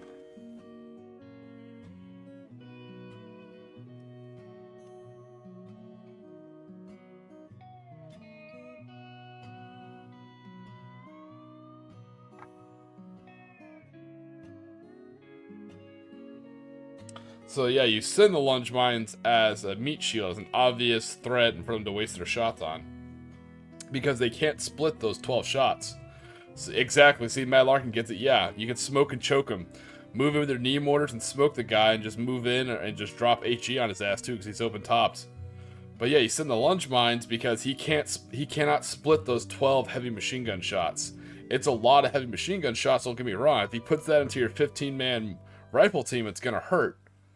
But if he does that, that means he can't get the lunge mine or the other stuff, who's just gonna move in and knock his ass out anyways. So, you know, it's it's something I'm seeing a lot of. American players are really pulling the M16 spags. So, and that's why these Meat Chopper, it's a lot easier than saying M16 spag. And because if you don't put the spag at the end of it, you say M16, you're thinking like the actual rifle. Anywho, they're scary, you know, but there's ways to deal with them. And sometimes you just have to, especially with the Imperial Japanese, we don't have a lot of Gucci. It's not the German. We don't have a lot of Gucci equipment. We don't have the tools. So not just tabletop wargaming, but a lot of strategic operations, we'll say it for anything, not just warfare, not just for tabletop wargaming. It falls to 3 things: tactics, tools, and timing. And you incorporate those 3 things into the 4th T, which is training. So tactics, tools, and timing. And the way you improve all of those is through overall training. I know, right? Alliteration. You can tell as an old instructor, I love my acronyms and shit, right? So it's a triangle. It's a perfect triangle. Tactics, tools, and timing. So if you're like the Imperial Japanese, you do not have the tools. Your tools suck ass. So you have to make up for it with your tactics and your timing. It's a perfect flowing triangle. If your army is short on those, then you have to make up for it in other areas.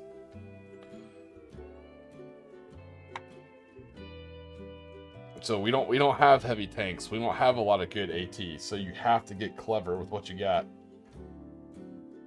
And the best thing we got going for us right now is the nerf. It sounds so lame for me to say, but people are going to start underestimating the Imperial Japanese, and that will be their undoing. So start trying out these different lists. Don't be afraid to build a crazy list, take it to an event, and just get absolutely trounced. Hey, that's fine. Just report back. You know, put it out on Reddit, put it out in the Discord groups. Let us know what didn't work, and we'll build lists around that. We'll come up with an actual list that's good, that no one expects, and we'll start absolutely wrecking people, because our book doesn't drop until the end of 2026. So nobody's... It's like the Spanish Inquisition. Nobody's going to expect the Imperial Japanese. So, I'm doing my best right now. I'm building some interesting lists. I have this meme list of 8 tanks and a whole bunch of militia riflemen, but I actually have a decent list called my Mai Tai motor rifles. It's not bad. It has two rifle squads. One has 30, two separate 15-man vet rifle teams. They both have 3 veteran lunge mines. They both have 3 veteran SMG leadership teams. The second rifle platoon is actually made up of grenadiers. So each one of those is 7 veteran troops, and each one of those is 3 light mortars. So overall, I'm packing 6 light mortars, and they're all vets, right? That's a good way to think about it. So the tertiary platoon in that unit is actually going to be an armored platoon. It's led by a regular Type 92 tankette. So again, that's the heavy machine gun in the hull and the mini machine gun turret, and that 7+ armor, and it has recce, which is phenomenal. And then to back that up, we have 2 SPAGs, Type 98 SPAGs. We have 2 of our self-propelled anti-air guns. Not as good as the meat chopper, but we don't use none of that 50 cal heavy MG. We use 20mm autocannons. So each one of those trucks is a 360 degree, 2-shot autocannon. That's +2 pin with HE. So that's what we have. So and also in each one of the rifle platoons has a light truck with a mini machine gun.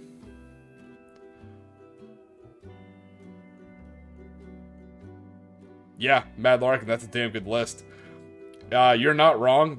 So once I finish building all my other lists, that's something I kind of... You're hinting on something I've wanted to do. I've wanted to do a almost like a roach platoon, or I call it like the jungle roaches. And what I want to do is kind of like how I think it's the Polish. Feel free to correct me. I think it's the Polish that have the TKs. So I kind of want to do something like that, call it the jungle roach. And what I want to do is I want to do armored platoons literally made up of Type 92 tankettes. Because they're all going to have recce, they're all going to have heavy machine guns, and they're just going to drive around and DACA the ever-living Jesus out of stuff. So pack it full of veteran riflemen, pack it full of lunge mines, and pack it full of Type 92 tankettes. And just overload them with those. So I'm glad you mentioned that, Mad Larkin. That's something I've been thinking about. But yeah, I think that might be a good idea. So that is something... I haven't played the Imperial Japanese that way, so I cannot advocate it to use, because I wouldn't want to advocate something that I haven't done. I haven't used static positions as Imperial Japanese. I'm talking, I don't even take heavy mortars. I have one army that has a heavy mortar. Haven't fielded it yet, so I'm not sure how I feel.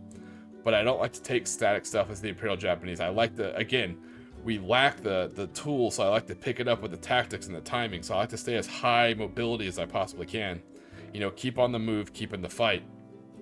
I try not to, so that's why I kind of shy away from AT guns or howitzers or even medium or heavy mortars.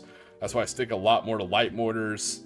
I'm starting to incorporate, I built them last stream. I built some Ford air observers.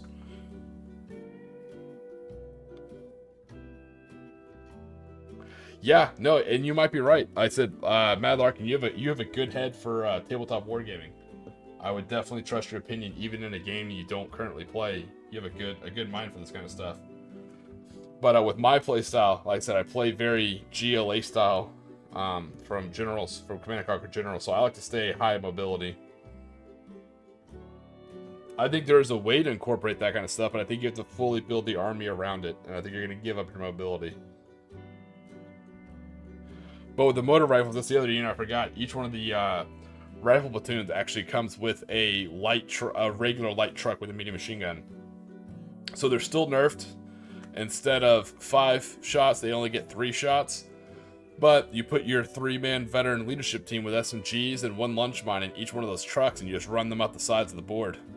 You know, you can put your Type 92 and your 2 Spags running up the center, supporting your troops, and you can run those light trucks up the side, and just dump out the troops when you need them, or when they get destroyed, have the troops hop out after that, because they're all veterans. So usually when the truck gets destroyed, they stick around pretty well.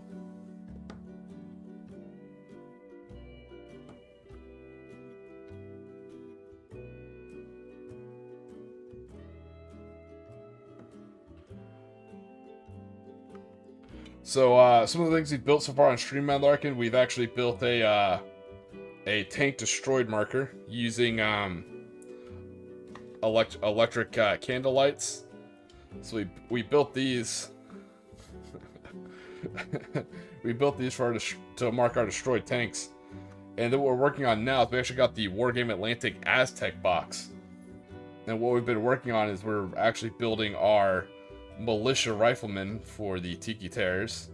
And they're actually tribals, so it's kind of neat. And same thing, we're using the spears that come in the box. We're cutting off the spear top and putting on our shape charges. And these are our inexperienced lunge mines. Yeah, man, I was gonna get sleep after the stream. Now, Mad Larkin's got my brain running, so now I'm gonna try and math hammer a list and try and cram in as many Type 92s as I can. I'm just gonna call it the Jungle Roach Battalion. Yeah, so the electric tea light smokes, I said super approachable in price. I got mine from Amazon. They had a good deal on it. I think it was like $5 for 12 guys, or $5 for 12 of those candles. I grabbed some cotton swabs, and I said you kind of glue them all in with just regular PVA glue, and you just hit it. The trick is when you're hitting it with the spray paint. I like to use spray primer. I know it's kind of a waste of spray primer because spray primer is very expensive, but it goes on so light, and that's what I like. It really kind of, because you don't want it all just black. You can tell there's actually white in there, and that kind of adds, if you've ever been to like a vehicle fire, it adds the kind of billowing smoke. It makes it look a lot more billowing than just plain flat black. So that's why I like the spray primer. You just kind of gotta be very disciplined, just controlled burst with your spray primer. After you've done it a couple times, you kind of get used to it, and they're super easy, effective ways, because you can take any tank that you're not using in your army, and that's good terrain. You know, boom, you have a tank like that with a plume like that, and boom, you got some terrain on your tabletop. Thanks, man, Larkin. I appreciate it. You know, anyway, I'm always kit bashing weird ideas, and the stream has humored me. So this, I have to give credit. I think it was HS who came up with this one. So the stream had a great idea. We're gonna borrow Mrs. Tiki's talents again. She did the hieroglyphics on our tank with a gunpla marker. So I'm gonna get her to do a kanji character on the shields with a gunpla marker. So that's a really cool idea that I have to say came from the stream. You guys come up with some of the coolest ideas sometimes.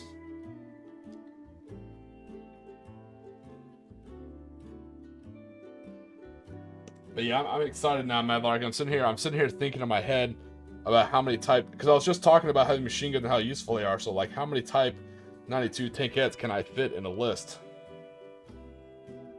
Because what's cool is you can take a Type 92 tankette as your command vehicle, and it's what I actually now use as my go-to, because I don't like taking the Chiha, because for some reason you can't take a Chiha, you have to take a Shiki, which is kind of shit.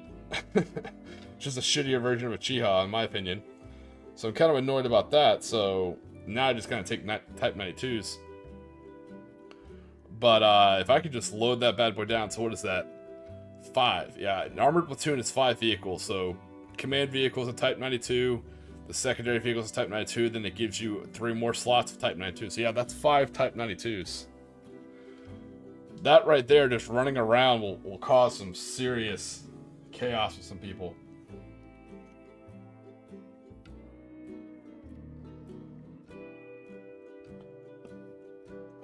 Mad Larkin, you are mad. You are a mad wizard, but I absolutely love it.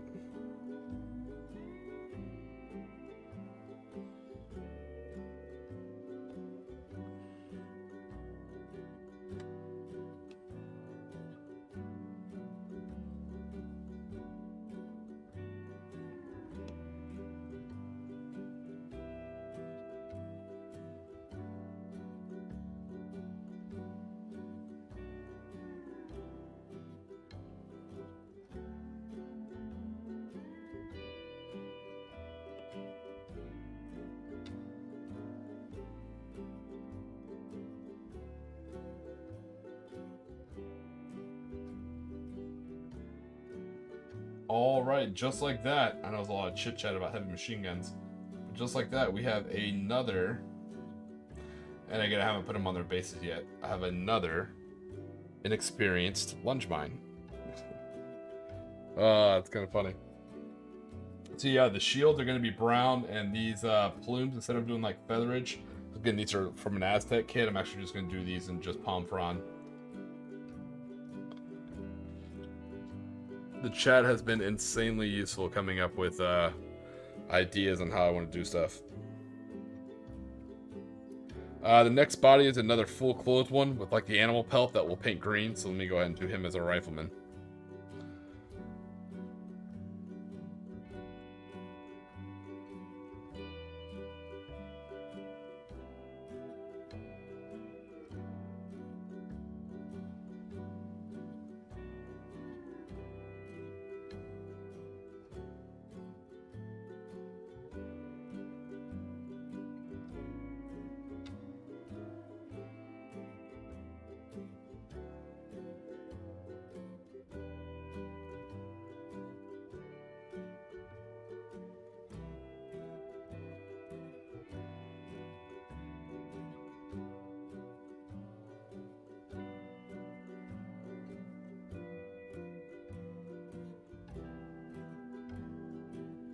So for the rifle arms, I'm pulling these from Warlord Games bits, like my late war Panzer Grenadiers that I got for free from Warlord Games. That was included in one of my orders from the website. Or some of my, I'm trying to stay away from my Imperial Japanese rifles because I need all those I can get for my big old 50-man squads. So I'm actually trying to stay away from those, but I am using my Wargame Atlantic, the Great War, my French infantry box that covers 1960 to 1940. It actually has a lot of good rifle bits. The problem is the sleeves have to be just right. You don't want these giant gray coat sleeves because it looks kind of weird.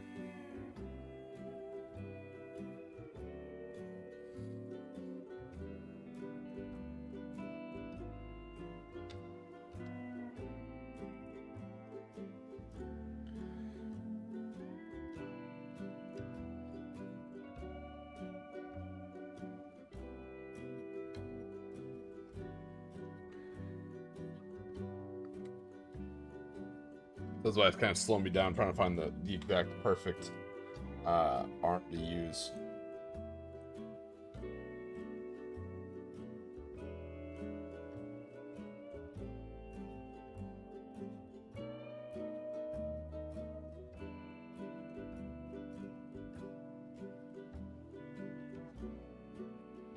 And then figuring out what native arm I'm going to use for the other side.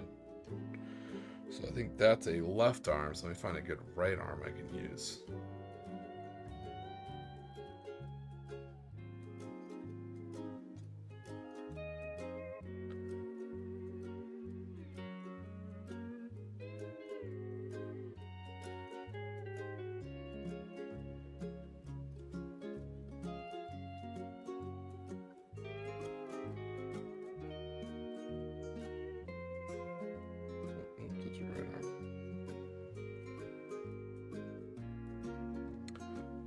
Alright, for this one I think we're just going to go with a rifle in the right hand and a shield in the left hand. Simple, but elegant.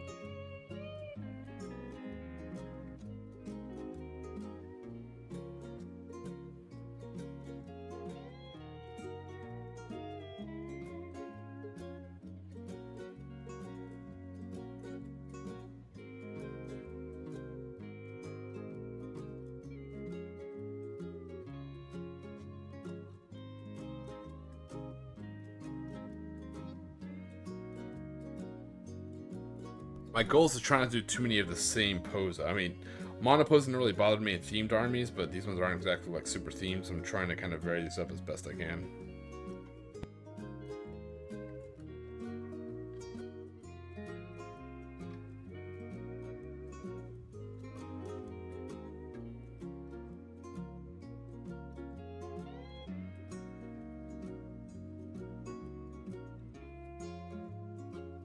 Sorry, I said theme army. I meant like giant horde army. Sorry, my mind was already a couple steps ahead when I was working on that.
All right, so we got the head, we got the rifle, we got the body, got the other arm. Let's get this guy built. No, hey, I appreciate you showing up painting games. There's no roll call, there's no guard mount, buddy. You're fine. You can come and go as you see fit.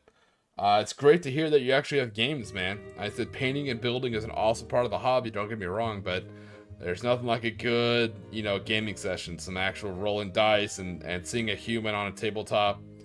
It's a good experience. So I'm actually super glad to hear that you're doing that, man. That's really cool. Yeah, you never have to actually make the stream.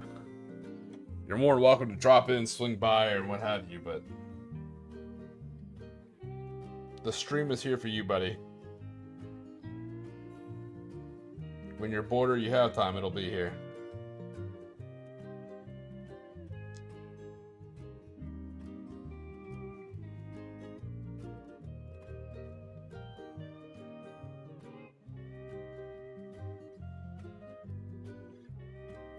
Are you playing your Necrons in this game coming up?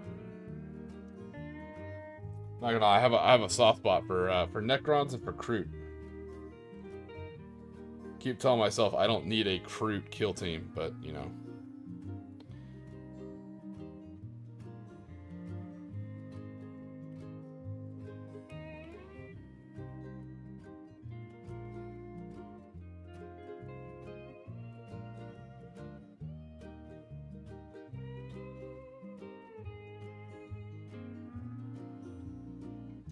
Well, I thought he put a message in his chat. I think he deleted it, or I'm crazy. Both are possibly an option. Nice. When I get some time, man, I'll check that out. Unfortunately, I have been insanely busy, and it's the holiday season. So I don't have kids, and I live in a state away from my family and away from my in-laws as well. So I usually volunteer to work the holidays so that my coworkers can have the time off and spend time with their family. It's not like look at me, I'm a good person kind of thing. It's just a practical thing because it's overtime for me. But that's why I always take like Halloween off and stuff like that. Anyways, so the reason why I mentioned that is because it's approaching the holiday season, so I'm gonna be super busy. So if I'm not streaming or working, generally probably pretty busy, so I'll try and get around to look at it, but no promises as far as like when I'll get a chance to, unfortunately. Sorry, buddy. It's Xenos. Xenos gonna Xenos.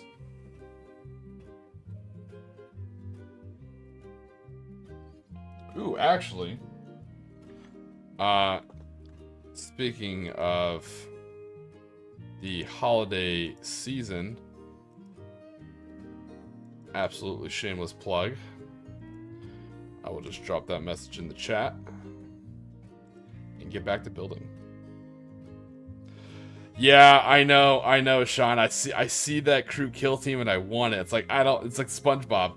I don't need it, but I want it. And what kills me is I think I've shown this picture to Matt Larkin too, and our like our little group, our little Mutatorm break room chat. But somebody painted up their Kroot as like macaw tropical parrots, and I was like, fuck, that looks so cool, and I want that. I want that so bad. So when I need a palate cleanse, when I catch up on all my Imperial Japanese, which I never will, but when I put in a dent, when I have a couple of my 1250 armies built, like after Kriegsmiss, I think I will get a Kroot kill team. That'll probably be, because that way I'll have two kill teams. I'll have my Red Corsairs and I'll have my Kroot kill team, which ironically enough could actually work together. I think there's a world where like a Red Corsair warband will actually hire some Kroot mercenaries.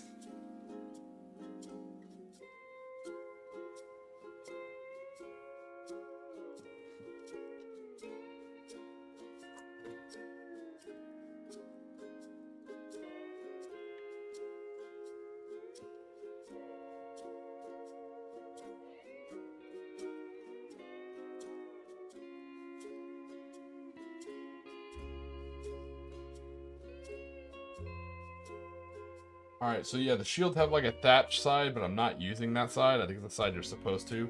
I'm using the flat side because we're going to paint it, you know, just plain wooden, and Mrs. Tiki's going to do some of her freehand on it, so I'm pretty excited about that.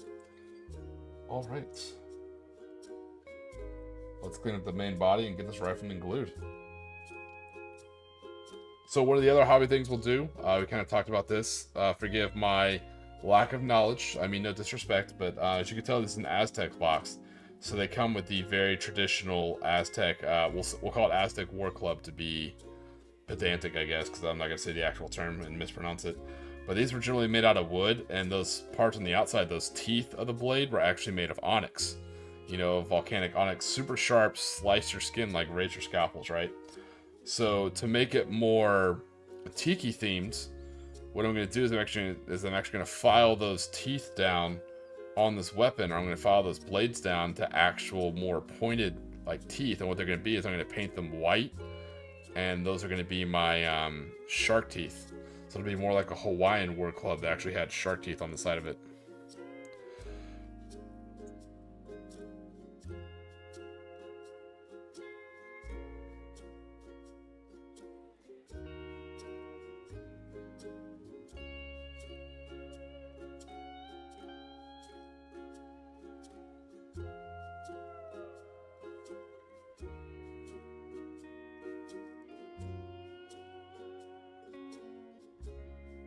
He's good. I'm just make sure I cleaned up all these arms so they're ready to be glued on. And then we file down some of the buttons on this arm.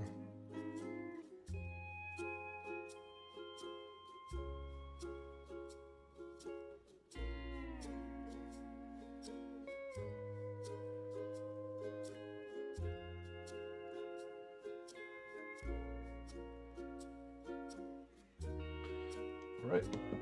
Let's get this guy glued up.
All right, I'm not gonna lie, that looks pretty cool even just from there. So you can see him kind of resting his rifle on his shield. That's actually pretty neat. All right, buddy. Hey, best of luck on your game, man. Hopefully you have a good opponent, and hopefully you're the kind of person you'd want to play, and it goes super civil. Like, hope you enjoy it, man. Glad to hear you actually get on the tabletop. More importantly, that's what I need to be doing. But I am actually having my face-to-face I'm excited about on the 25th. I'll be in Ocala, Florida, running demo games and open play for Conflict 47. Doing my part to grow the hobby, even grassroots style.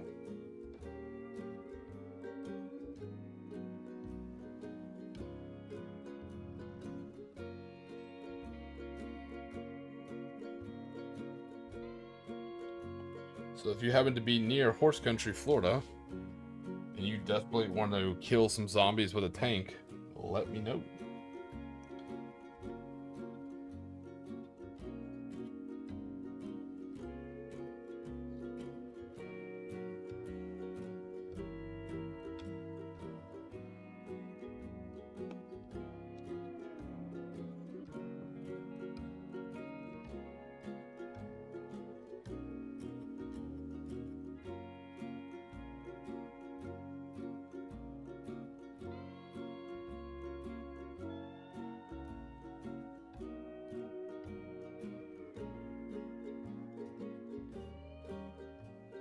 Alright, ladies and gentlemen, here's another Tiki Militia Rifleman. Like I said, instead of plumage, that's actually going to be just like green palm fronds. And I'll have a wooden shield with a little kanji symbol on it. And there you go, he's got himself a nice... I think it's like a lapel. Yeah, it looks like a lapel rifle, which a lot of the islands did originally have different type of European colonial owners, so it kind of makes sense.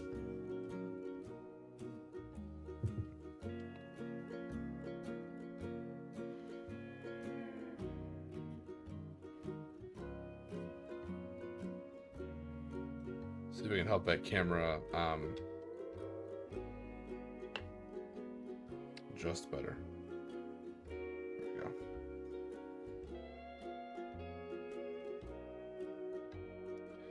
There you go. Yeah, focused a lot better. There we go. Less blurry. Less blurry. I watch the stream, I promise. I try and fix it when I see problems.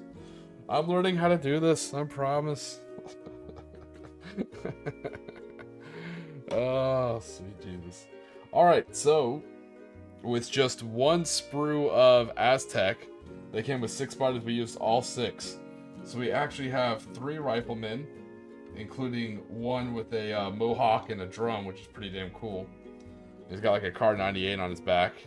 And then we have 3 lunge mines. Some with shields, one with a war club. It's actually pretty cool. Alright, let's build more. More. I need 3 more lunge mines and then 17 more riflemen.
do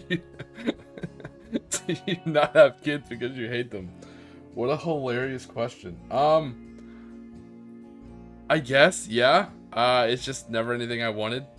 I wanted a career in the military since I was a kid. I had a decent career in the military. I got hurt, so I kind of ended that career early. I went to the civilian sector. Started off at the very bottom, kind of climbed my way up in a whole new industry. Found myself a comfy spot, you know, working for the government, being a government hooker. And I enjoy what I do. And at no point in time did everyone have kids. Neither did my spouse. It's something we agreed upon very early on before we got married. It's something we've held true our whole marriage. No, it's hilarious. No, when I read it, it made me laugh, Sean. No. But I think the best question is, do you not have kids because you hate them? It's not so much that I hate children. I'm not gonna lie, I do despise children because I think they're weird. But I enjoy disposable income better.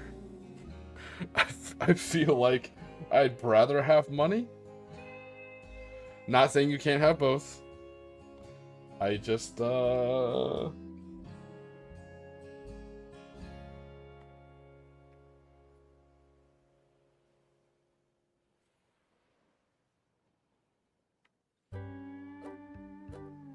That's my joking answer. My serious answer is, I'm way too selfish to have kids. And, yeah, honestly, I think that's what it is. I work really, really hard, and I work a lot of hours. So when I'm not at work, I just kind of, I still help out around the house, stuff like that. But, you know, after I work all the time, and I help around the house, and I, like, hang out with my wife and be human, you know, after that, I'm done. Anything else I do just for fun. I'm way too selfish to have children. Straight up 100%. I'm extremely respectful of good parents, because I can only imagine the amount of work it goes to. Like, I swear to God, I'll be driving by on a Saturday, right, just to get, like, some food before I go to work, and I'll drive by a soccer field. I'm talking this is early, right? I'll drive by a soccer pitch, and there is just shit tons of crotch goblins and their parents out there on a Saturday at, like, 8 a.m., and I'm like, are you kidding me? I was like, there's no way in a million years I would do that. I'm way too selfish with my time.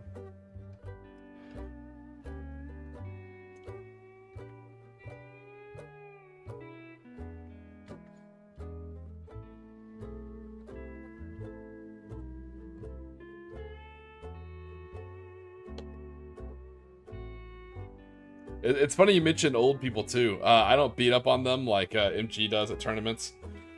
The bolt action scene in my area in Florida is, at least from my experience and in the area I'm in, trying to expand out more and more into the state, but it is a lot of older people against Florida. So you know the demographic, but it's a lot of older people playing bolt action, and they lean more towards the wacka and rivet counter than they do just like super laid back and mad chill. So it's kind of an interesting scene. But I interact with them every now and then. It's just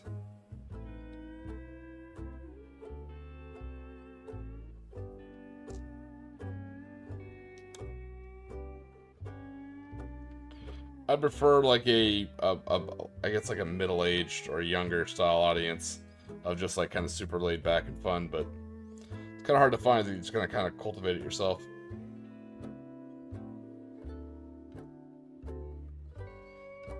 But I know it's a good question. Like I said, I never know who's gonna show up to the demo game. That's always my fear. So it's gonna be like little Timmy who's 12, and I'm like, shit.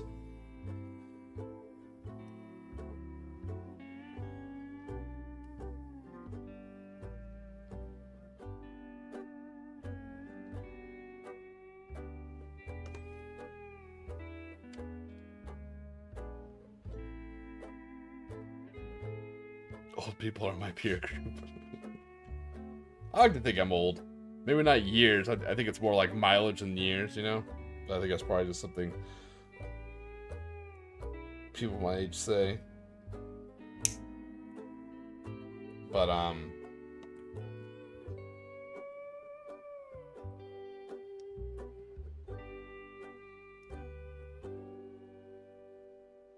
I do have a good local bolt action scene. I'm kind of happy about it. They do skin to the older age, but I don't think it negatively affects anything.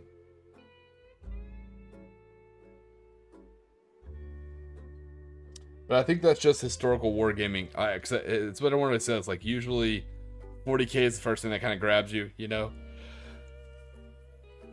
And you don't really get into historical wargaming until you get older. Like, I remember seeing historical wargaming magazines like when I was just getting into the hobby, and I'm like, ugh. I mean, there's probably some cool modeling ideas, but you know, I'm like, nah, I'd much rather have, you know, like chain swords and like laser rifles and VTOLs and stuff like that. And then as I get older, I'm like, ooh. What is this? Is this Napoleonic tactics?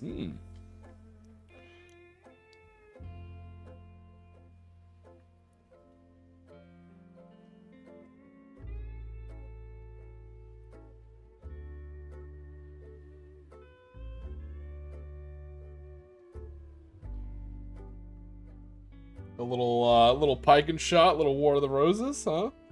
Maybe a little Texas Revolution, a little Alamo, a little Battle of San Jacinto. Yes, no, yes. So that's why I find it hilarious when you order from Warlord Games. Usually on the website, when you order enough, to get, at least for me, when you order enough to get free shipping, they're kind enough to throw in a sprue. I don't think it always happens, you know, and they don't have a legal requirement to. They don't advertise. That's just something nice they kind of do. And sometimes it's the other historical stuff, you know. So you'll order some bolt action stuff, and you look like, ooh, hey, what is this? Is this a set of Prussian riflemen? Like, ooh, don't mind if I do. You know, it's just kind of like a little bit of like the free 8-ball to kind of get you addicted to another historical game.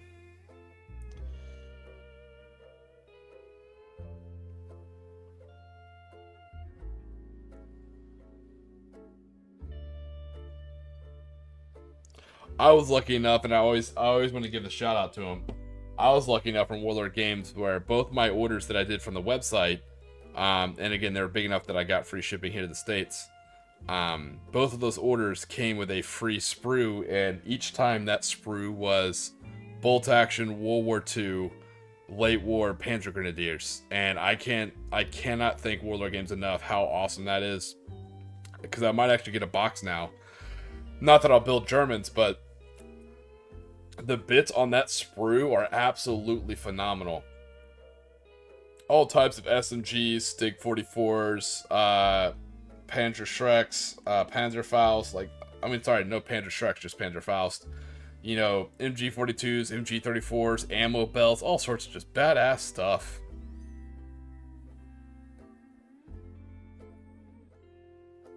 Such as myself.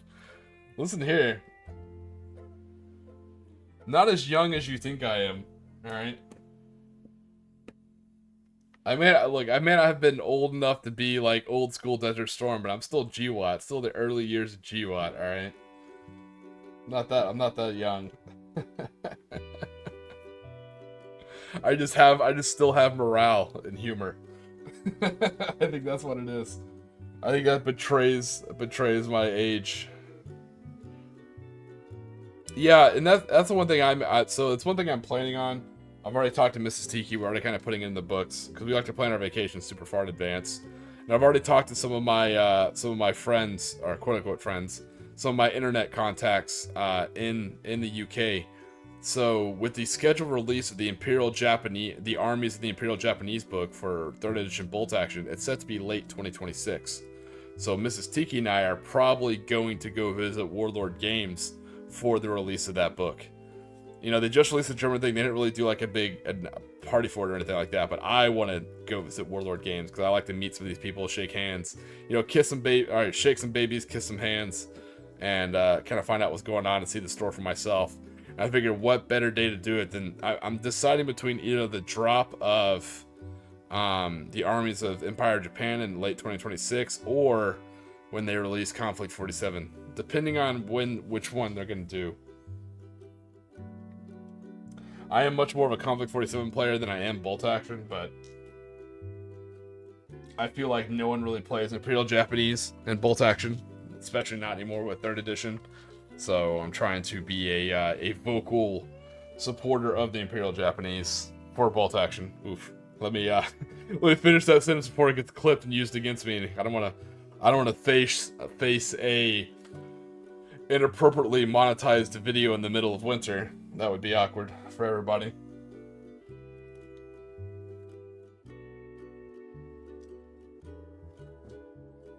Which, ironically enough, mentioning that the infamous Midwinter Minis bolt action video, I actually do play World of Warships. I play it with my family. And yes, I do mostly play as Imperial Japanese Navy. Mostly carriers, too. I'm a carrier main myself. I do Imperial Japanese carriers, and I do Italian destroyers. So if you play World of Warships, you know what I'm talking about. Those are the two types of ships that I level up and I use.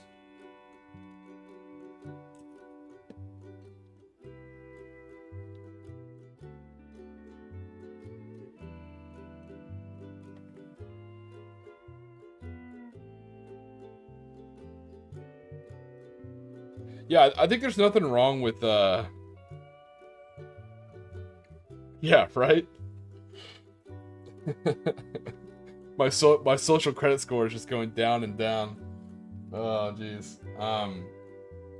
Hey man, I am who I am. I'm a super chill, relaxed guy. I keep my streams and channel as apolitical as possible, and I like cracking a lot of jokes. So hopefully it doesn't bother people.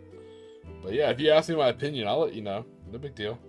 It's so funny because I temporarily lost access to my Teesprings account where the merch and stuff is, and I think I told the story last stream. I just thought it was really funny, maybe worth a second telling. But they're like, hey, have you read? Because they always hit you with the boilerplate thing. I'm like, hey, it says I'm blocked for some reason, and like, hey, have you read the terms and terms of service and agreement? You know, make sure you don't violate anything. I'm like, yes. I'm like, hold on, let me read it. It's like, did you steal any pictures? Did you steal any of this? Is there anything copyright? I was like, no. And as I'm reading, it's like, do you have anything like any T-shirts that advocate violence or hate or anything like that? And I'm like, I wonder what constitutes hate, or like anything inappropriate like drug use. And then I look at the shirts I have. Like the German one talks about Panzerschokolade. The Japanese one talks about lunch mines. I was like, ooh, shit. I was like, hold on, this might not be good. But luckily they reached out, like, no, it was just a tech issue. Like, no, you just gotta do this, and this, and allowed me right back in. I was like, oh, okay, cool, no worries. Because I noticed the store was still up, so I was like, it wasn't an issue with the shirts. It was just something else. I was like, ooh, I thought maybe when people started, because people have ordered stuff, and I thought once it finally got like to the factory and they were making it and they read the shirts, like, what the fuck? Then I got reported. But no, luckily we're good. There's nothing too inappropriate on the shirts. Like I said, there's kind of jokes, I guess. But when I was reading the terms of service, I was like, ooh, I don't know. It's like, we'll see if they go through or not.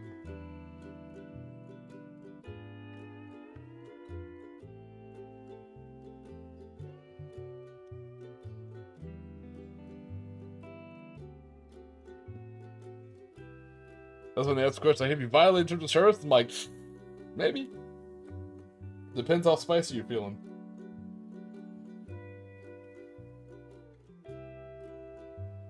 Let's get this lunge guy built. You got his lunge mind.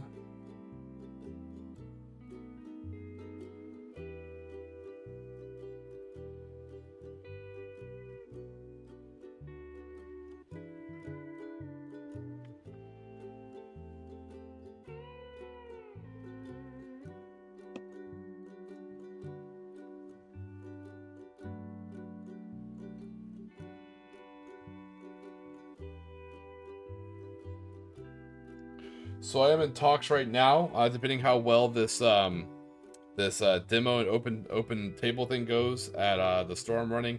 I may be doing an event in December, and that'll definitely, if I can get enough people, that'll definitely be, maybe not live streamed. It might be live streamed, who knows?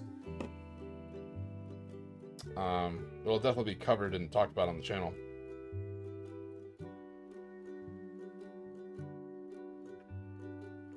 But the reason I'm bringing up is that's something you'll definitely see me pass out prizes. I'll definitely have prizes for best painted and prizes for, you know, best sportsman.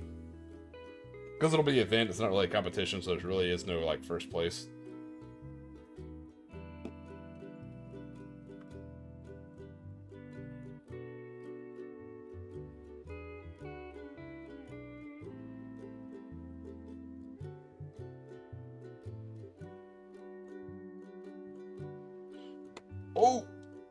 Oh man. He was built and it stuck on my finger, then I dropped it and the lunch mine popped off. So let me fix that real quick.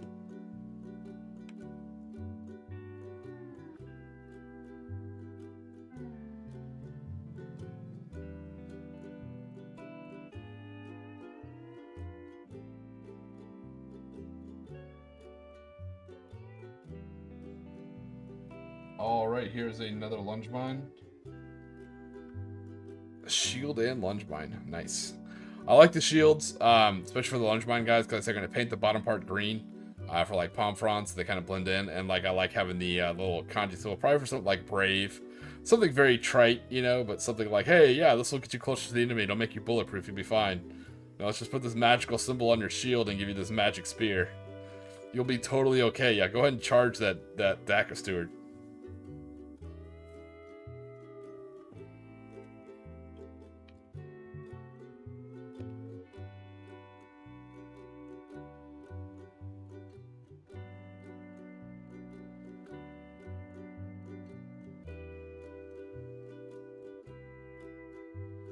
All right, let's finish up our lunch mine, guys.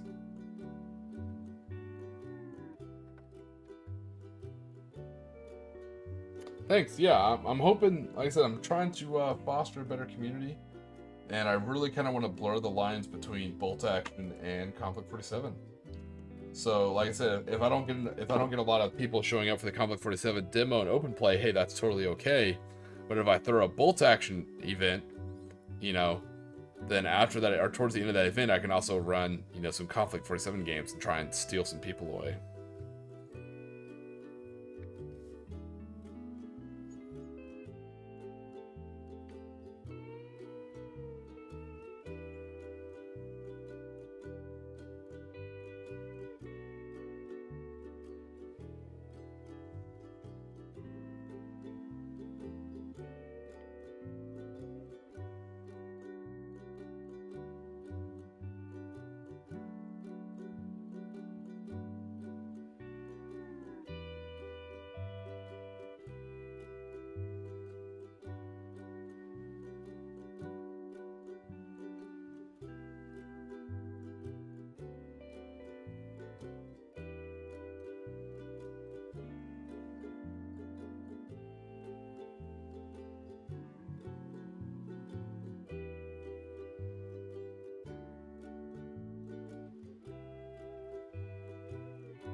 Alright, let's get this guy cleaned up and get him built and painted.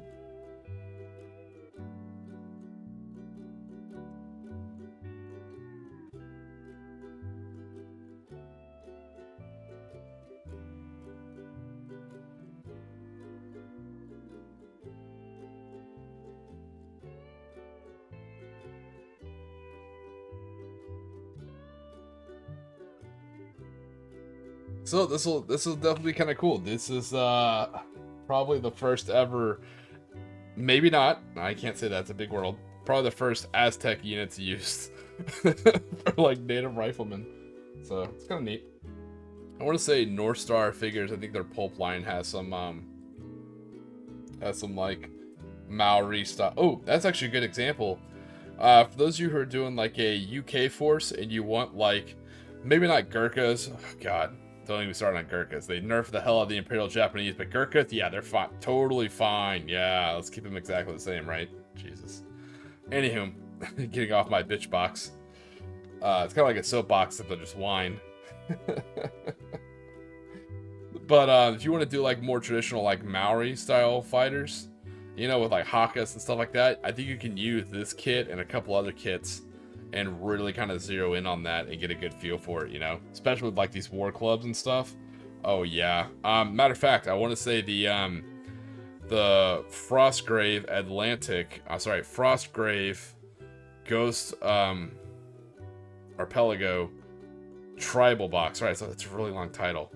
Frostgrave Ghost Arpelago Tribal Box. It actually has some legitimate like native style war clubs. A lot of like blow darts and shit like that. So you can probably do some super badass, you know, like Maori rifle units for a UK army.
Alright, let's get the top of the spear clipped off. Neatened out. And then we'll put our ship charge on.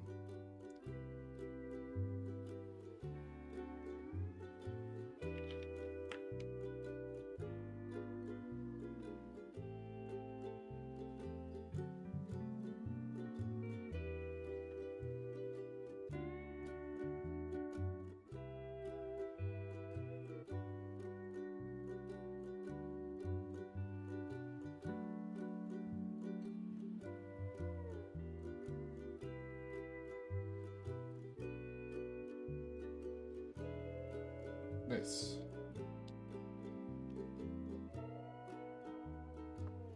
See how the pole's doing. Ooh, the pole is still split. Nice. We have actually had double the amount of votes with the same result. That pole is still split. Tree, and tree. Very interesting. I was not sure how that poll would go. That is super interesting. I will, at the end of the poll, I will relay the same to Warlord. Probably, like I said, it sounds like I know people. I don't, man. I'm just going to put it in a tweet. Some pictures that we finished on stream. Just let them know.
Alright, another brave lunge mine.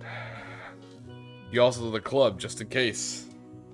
Just in case he survives detonating his lunge mine, he's got a war club. No one tell him. This might be a one-way trip.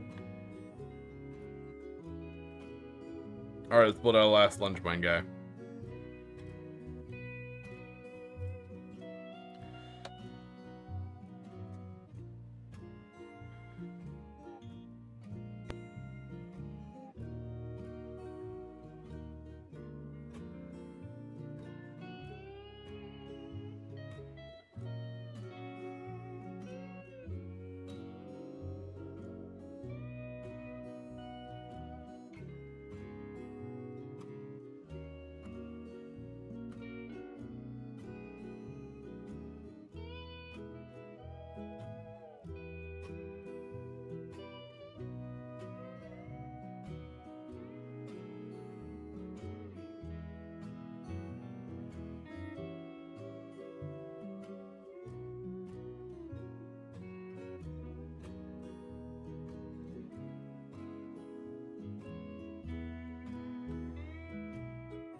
Alright, that's everything clipped out. Now let's get this stuff neatened up and get our last lunge mine guy all assembled and glued up, and then we can start working on our rifleman.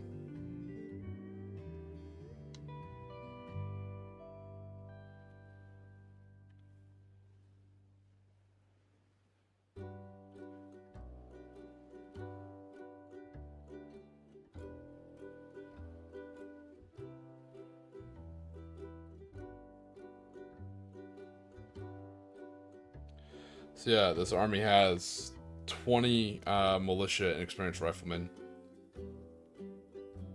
6 inexperienced lunge mines, 2 inexperienced Kibatai officers with SMGs, 2 regular 3-man leadership teams with SMGs, and then 8 Chihas, or technically 6 Chihas and 2 Shikis, but realistically it's just 8 Chihas. And they're all experienced and inexperienced as well. So it's a very low leadership list.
Sorry, I got all quiet. I'm like in the hobbying zone, man. I'm trying to power through this last lunch mine so I can just get started on the rifleman. The rifleman are a little bit more fun because I can like really alternate the pose, so like that, and really kind of make it look different. I have a whole different types of rifles to pull from, so I'm pretty excited about that.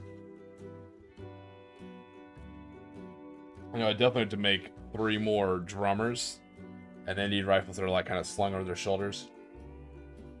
I think I have enough of those. I'll be okay.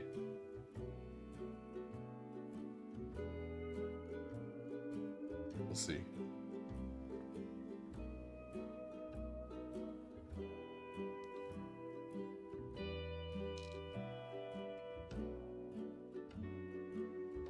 I really don't want to tap into my Imperial Japanese rifle kits, but I may have to. It's just 2 rifles. I think I can afford to lose 2 rifles.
Oh, of course. So the last lunge one I'm working on is giving me the most trouble.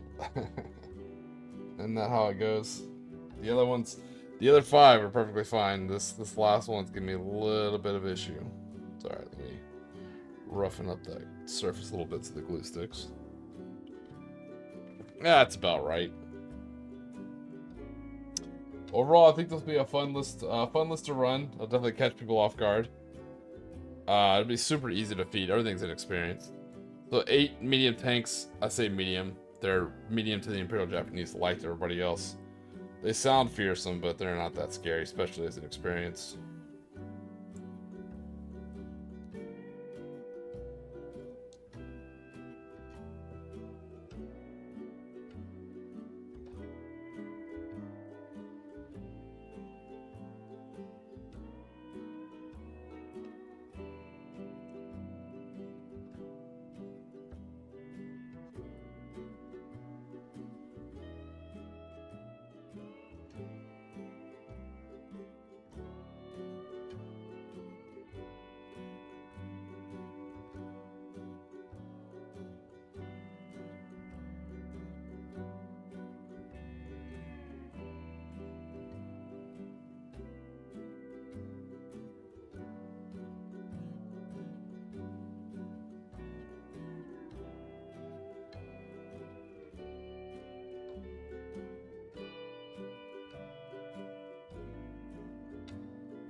Alright, this last lunch mine, guys, almost done. And we can move on to just the rifleman. A lot of riflemen to build, but I say that usually I build 15-man squads and I'm only building 20, so. In perspective, it's really not a lot, I guess.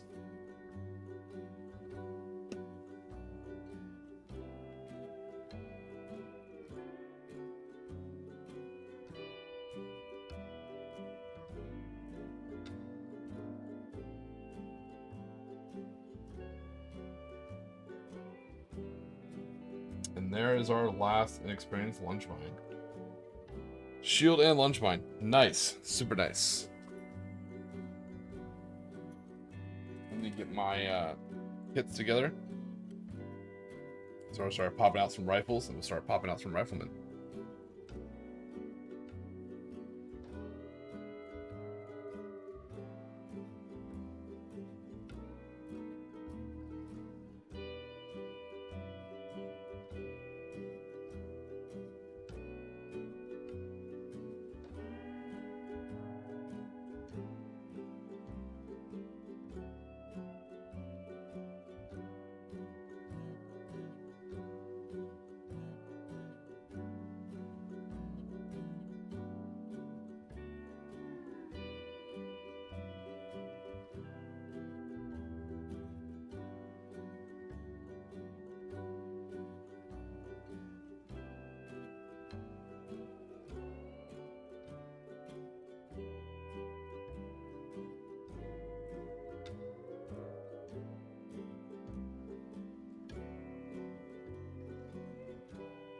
All right. Let's get kit bashing some more riflemen.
So interesting. Originally for these militia riflemen, I was going to go with the partisan box, the French partisan box. You know, they kind of have more like traditional civilian clothes, at least for World War II. I was just going to get some Kaga style like rice farmer hats, and felt like it's made it look too much like Vietnam era, French Indochina, post World War II, early Viet Cong, Vietnam style. So I was decided to lean more into the Tiki style and get some actual tribal guys.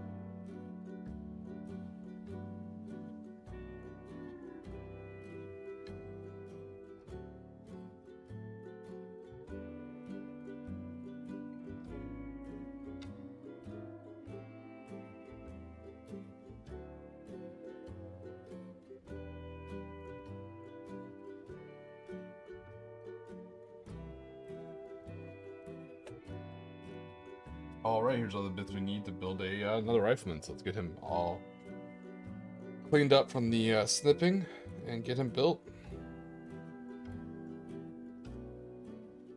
Now I'm kind of curious how many of these guys I can actually get built. Not having to stop and like kind of kit bash and put on the lunge mine, so I'm hoping we'll make this go a little bit faster.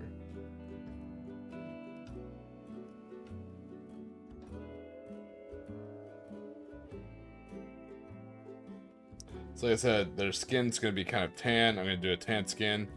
For the loincloth, I'm going to do white to kind of represent like the Imperial Japanese. I'm not going to do like little red dots on it, even though I'm not that crazy detail oriented. And the thatch part right here is just going to be like woven palm fronds.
Nice. So I'm taking one of the archery bow arms where he's kind of like drawing the bow back.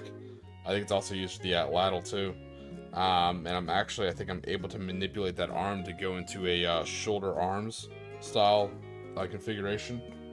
So I should be able to shoulder a bolt action rifle using an archery arm. So like where you would kind of like pull your, when I pull it back with your chicken wing out, you know, it's actually kind of lowered down about like 180, whereas the elbow is kind of tucked in and just kind of has its hand out, so it makes for a good, hopefully, port arms. We'll see. Or not, I say port arms, I'm so sorry, shoulder arms.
All right. Took a little bit of finagling, but I think I got that shoulder arms to work.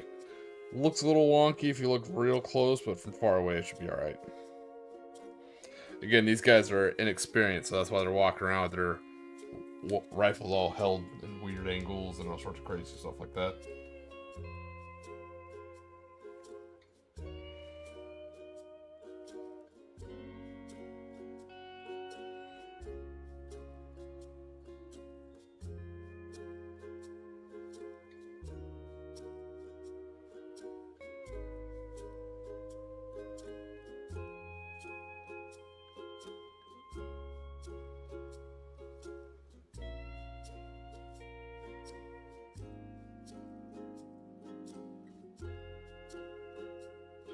Here's a little shield, and you can tell he's got his rifle kind of at a modified shoulder arms. So you're gonna go to war with these wooden, like palm wooden shields, thinking they're gonna stop bullets. Meanwhile, like the person they come over the ridge, some GI's just gonna pop up with a Thompson and just cut that shield in half with 45s. Oh, jeez.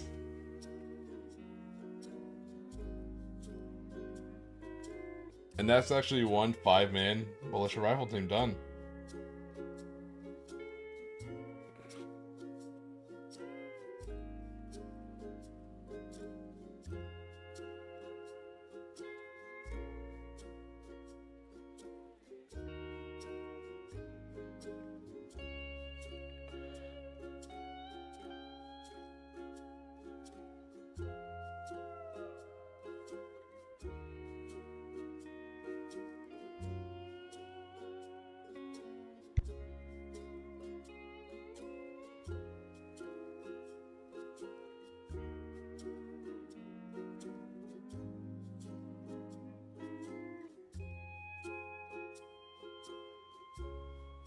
I just realized there's some more gifts from our from Warlord Games from their late war Panzer Grenadier set. They are giving me some really good bits that I'm stealing for this.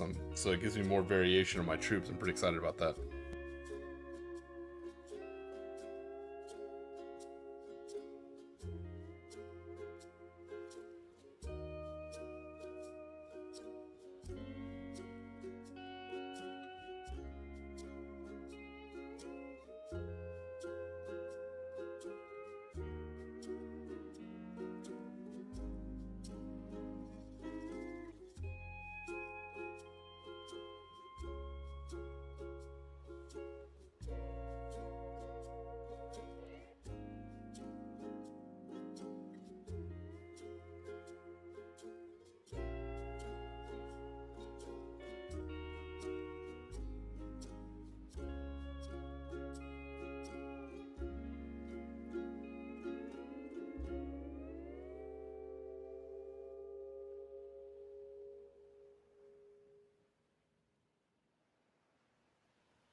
All right, lucky enough for us, the two late war Panther Grenadier sets were given by Warlord Games. Actually has enough loose rifles for all 4 of my drummer guys. All right, take it easy, Sean. Take it easy, buddy. Hope you have a good morning. Thanks for sticking around the stream and working on your goblets. A pipe break does actually sound quite nice. But yeah, we now have 4 slung rifles. 2 of them are actually semi-automatic, which is kind of cool. So we now have 3 more slung rifles, so that means we can now have a drummer in each 5-man militia rifle squad, which is pretty cool because that'll probably signify the leader.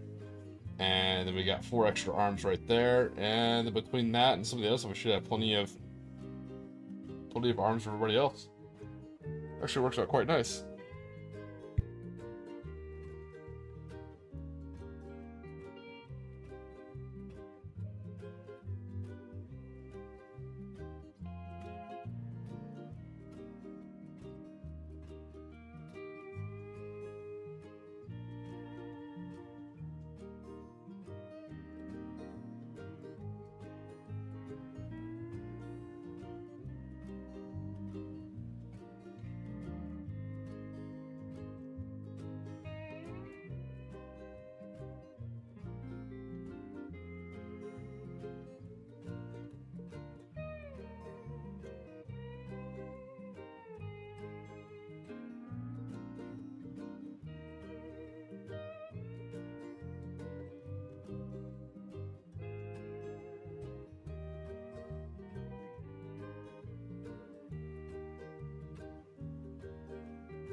Alright, we're just cutting out the bits we need to build 2 more, what I call the quote-unquote fully clothed riflemen.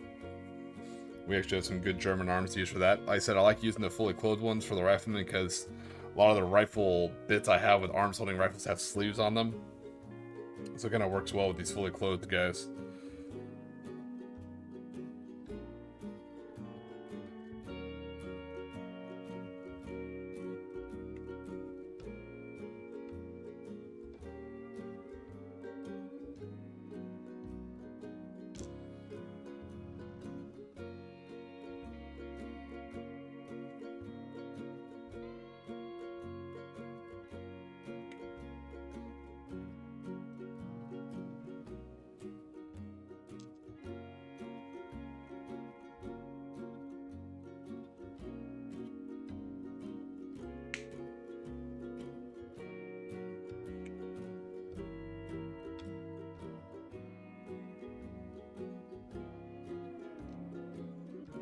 Alright, that should be everything we need to build those 2 riflemen. Let's get started.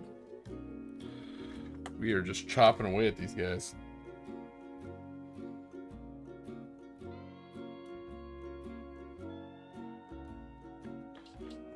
Alright. Yeah, so far we built 11. We built 1 destroyed tank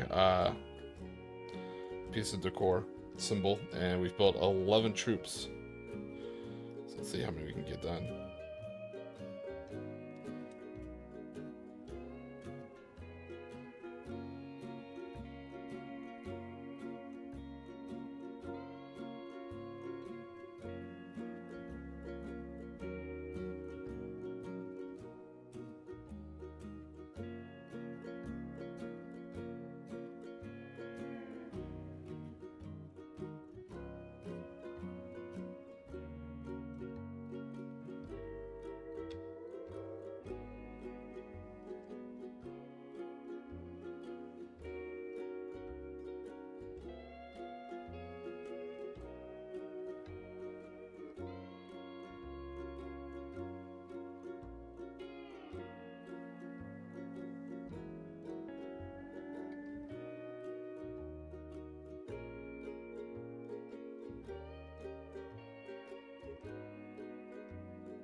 this has been a very productive hobby time. Like I said, clearing out these 4 hours. Got some decor in, which will be nice, because I said I should have some multiple vehicles, so I need to make sure I have this and another one done. And get a lot of these inexperienced troops done, which is pretty sweet.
So wind cap bashing and using sets like these that have double arms, you need to be very careful because some models don't have the torsos for that. So you may have to do some additional cutting and spacing to get them to work.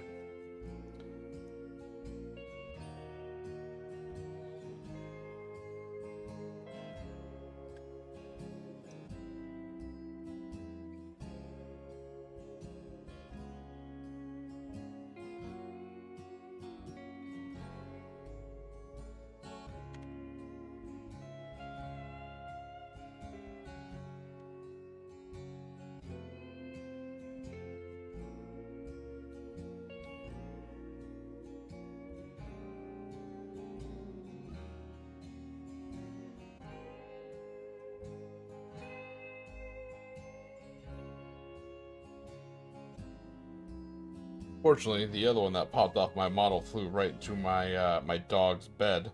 So I had to go get it out of there real quick, and now I gotta clean off all his hair. Silly dog.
All right, glue this head on, and that'll be 2 more finished riflemen.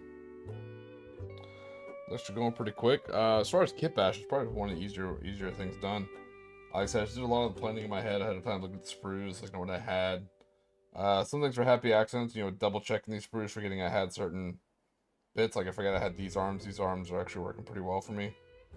I still could have done it with the stuff I had. This just gives me more variation in the poses. I feel like that's definitely something to look at when you're kit bashing. I mean, mono pose can work. There's nothing wrong with that, but it's also nice to have a little bit of variation.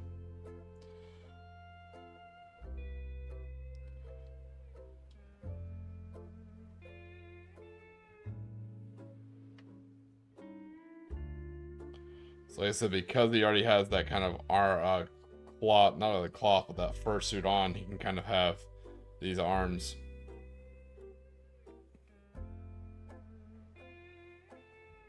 All right, let's get 2 more done. We'll probably do 2 more fully clothed guys so that we can do these rifle arms.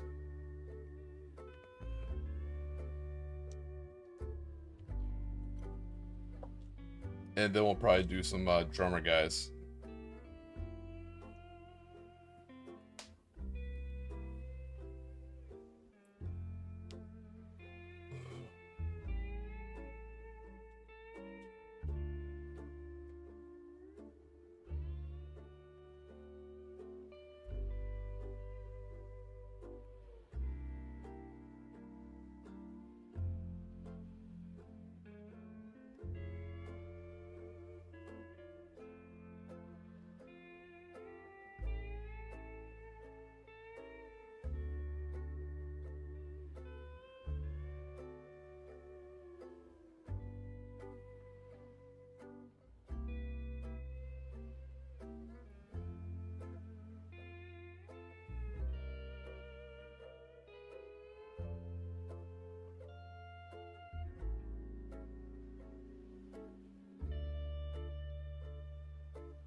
All right, and there we go. There's all the bits I need to build 2 more riflemen. Oh, wait, nope. I need 1 more head. Whoops. Kind of hard to be a rifleman if you don't have eyes or mouth. Can't really shoot, move, communicate if you can neither see to shoot or have a mouth to communicate.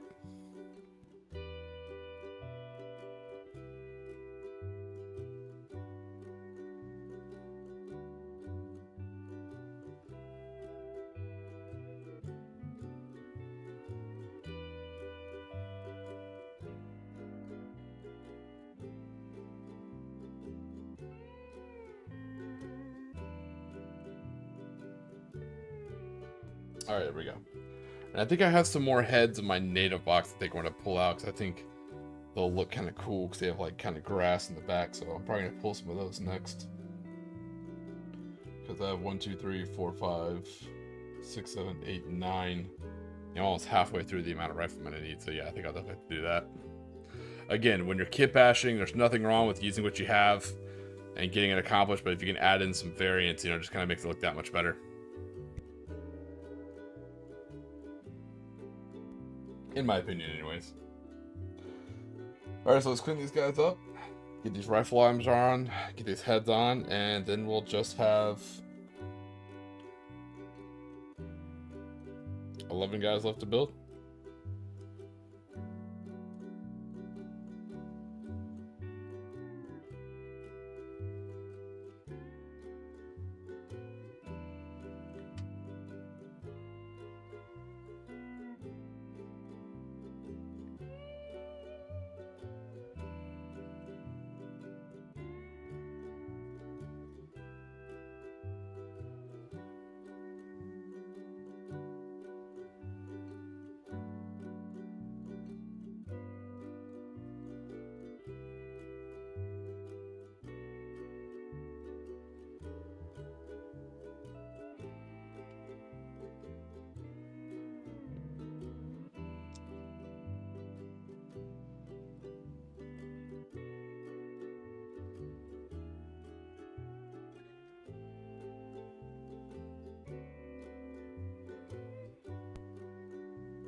Alright, so these ones may take a little bit of playing with to get these arms just right.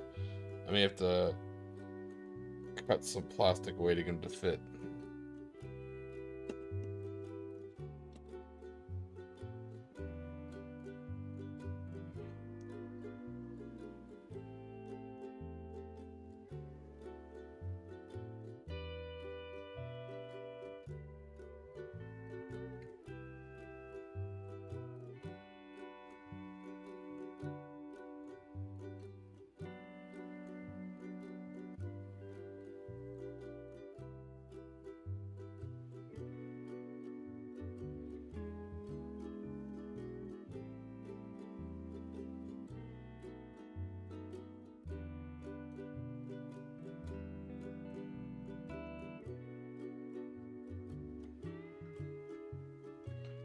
There we go.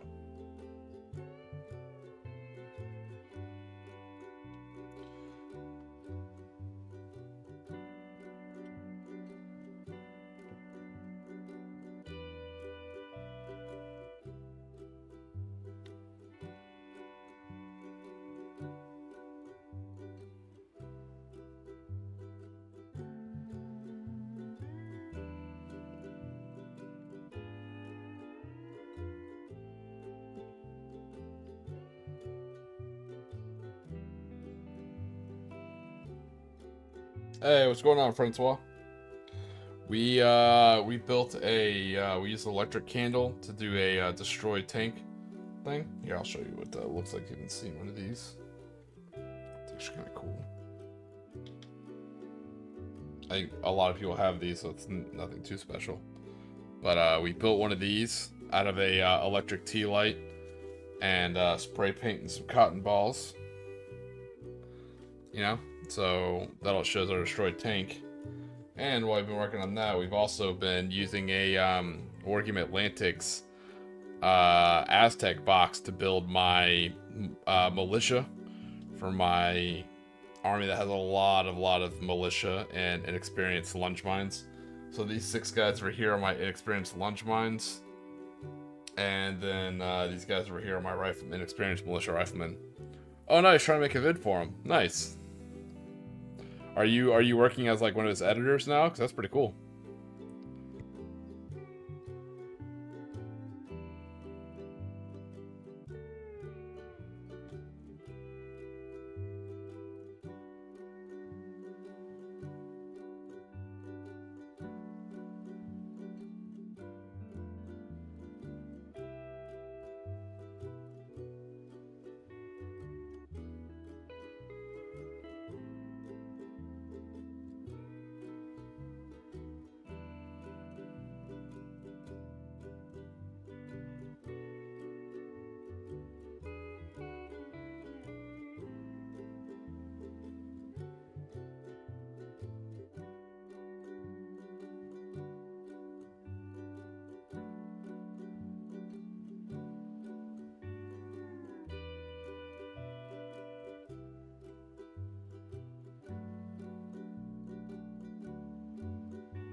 Let's just finish up the heads on these clothed quote unquote Tiki riflemen, and then we'll be closer to finishing out the 20.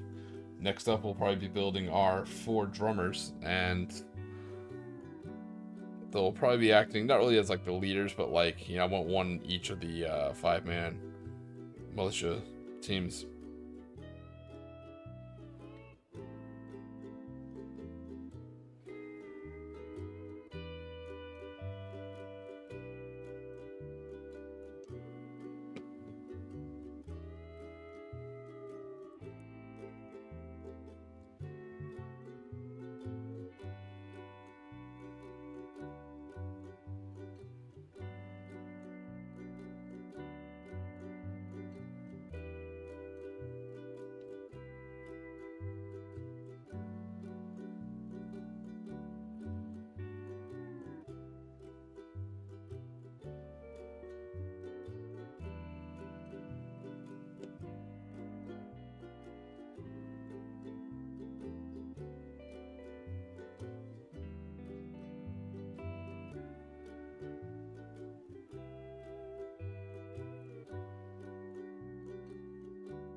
That sounds cool, man. I'll be interested to see. I'll be watching your channel. I'll be interested to see what it looks like when you release it. That's really exciting.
Alright, so here's another Tiki rifleman.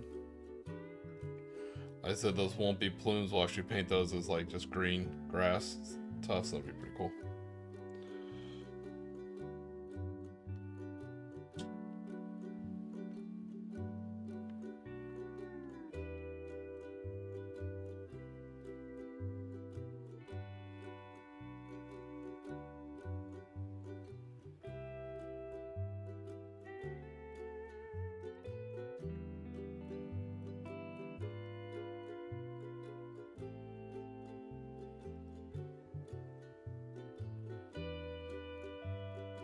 No worries. I'll take a look at your final product once it's done, man.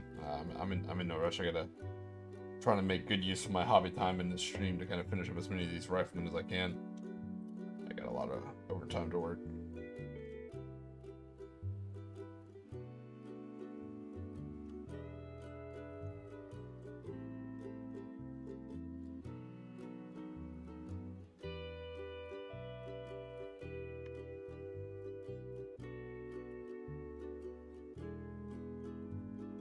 There we go, nice. We could probably have time to build another drummer, and actually, 1, 2, 3, 4, 1, 2, 3. Yeah, that'll give me 2. If I finish one of my drummer guys, that'll give me 2 5-man inexperienced militia rifle teams, which is kind of nice.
All right, there we go. We have a multitude of slung rifles we're here to use.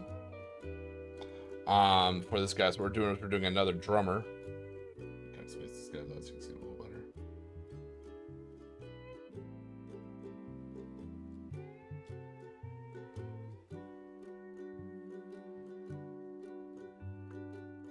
There are 6 lunge mines.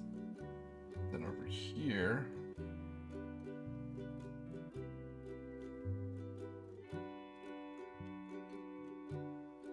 that's in the back. Sorry, since it folks, we have a whole bunch of riflemen back there.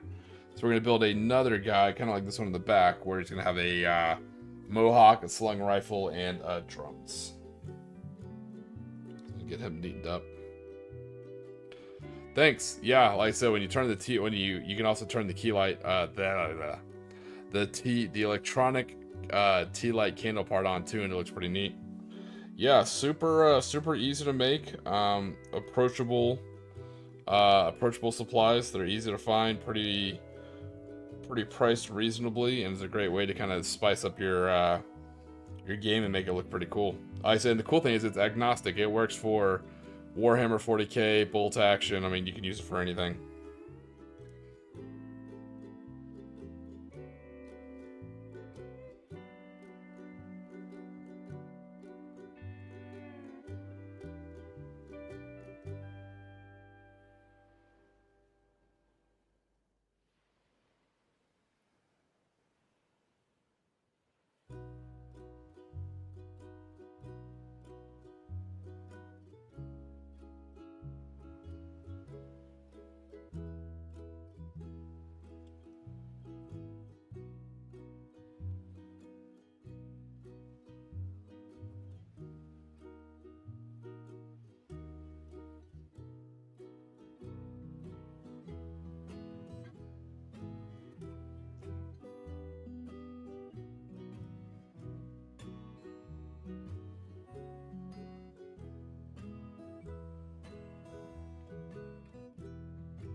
Kind of use my other drummer as a model on exactly where to place the drum, so it works with the arms the best.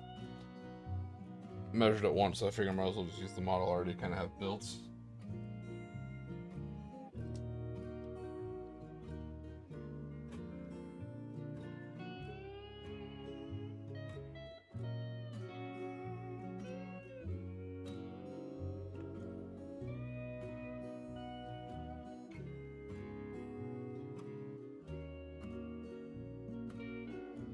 And what says Tiki tribal rifle teams like, you know, a drummer.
Oh no, I lost a piece. Give me a second here.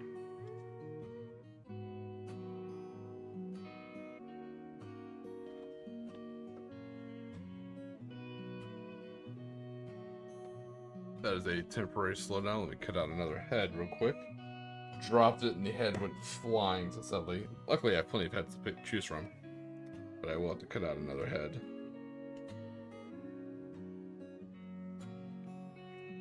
Now once we finish that guy, that'll probably be it for this this stream and this set of weekend streams. It has been a good one. It's been extraordinarily constructive. We got 2 bridges painted and shaded, which actually turned out really cool. We got a 3-man forward observation SMG team built. We got a tank wreckage plume built. And we got 6 inexperienced lunge mines and 10 inexperienced riflemen built. That is super awesome.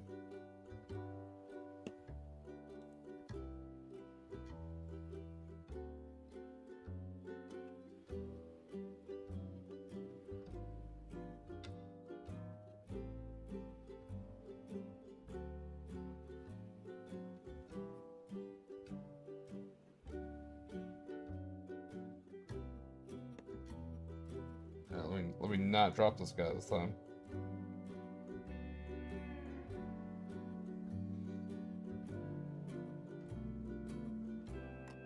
There we go. There's a another drummer.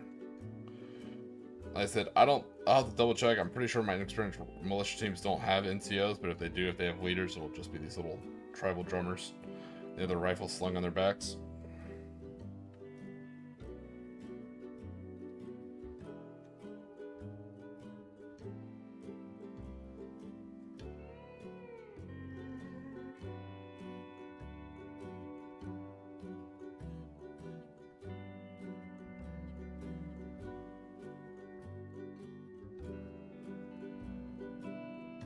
Alright, so that is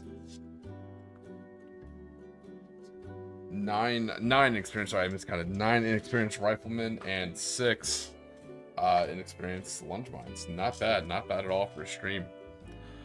Pretty happy with those results, to be honest. That came out really well. At least what I was expecting. So I kit bashed using Wargame Atlantic. The bodies and most of those bits are from the Aztec, Wargame Atlantic Aztec box that I just got in. I did use some bits from the Wargame Atlantic, the Great War French infantry box. I also used some bits from Warlord Games, Late War Panther, and some Imperial Japanese bits here and there. So pretty happy with that. Like I said, the shields I kind of flipped around. I didn't do the woven side out. I did the flat ones. I'm going to paint that brown like a shield, and all the plumes you see, instead of being like plumage like would be for Aztec or Mesoamerican tribes, these are just going to be green palm fronds for like more like camo. And these brown are these shields are going to be painted like just standard wood brown, but I'm going to try and get Mrs. Tiki to get a gunpla marker and put little kanji symbols on them.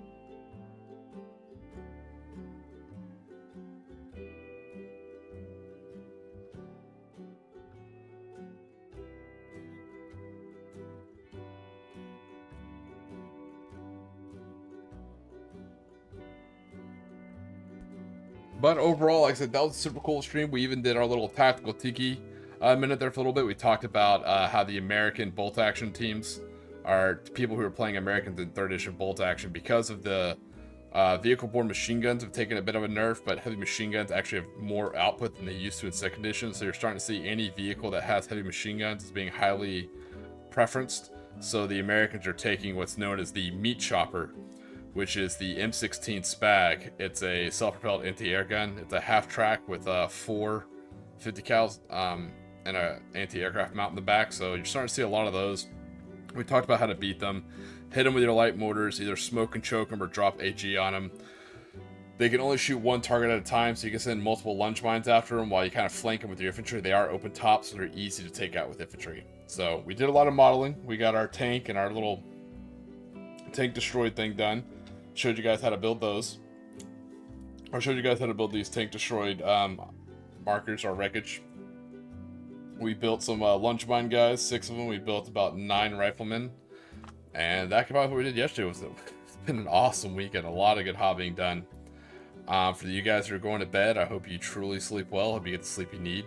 For y'all headed to work, I hope you have a great day at work. I hope things go exactly as you want. May your break room coffee be perfect and no one actually burns the pot. And ultimately, and most importantly, I hope you guys stay safe, stay hydrated, and never forget to relax a day, because you're on Tiki time.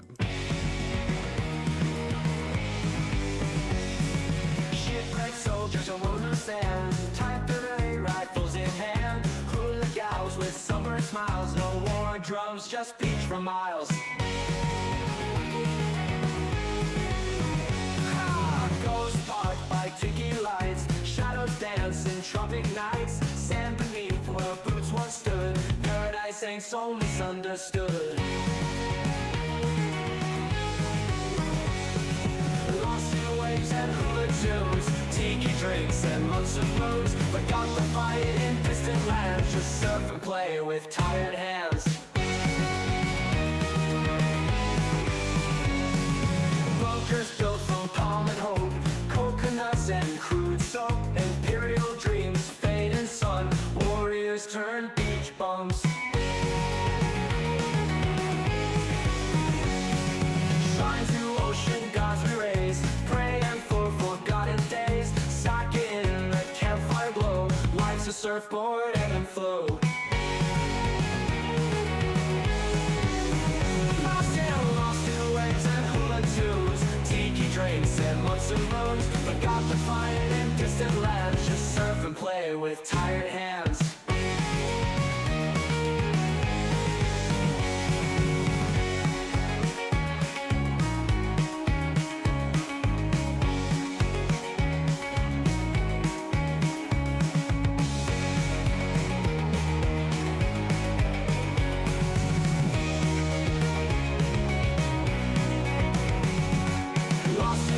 And hula tunes, tiki drinks and months of moons. Forgot the fight in distant lands, just surf and play with tired hands.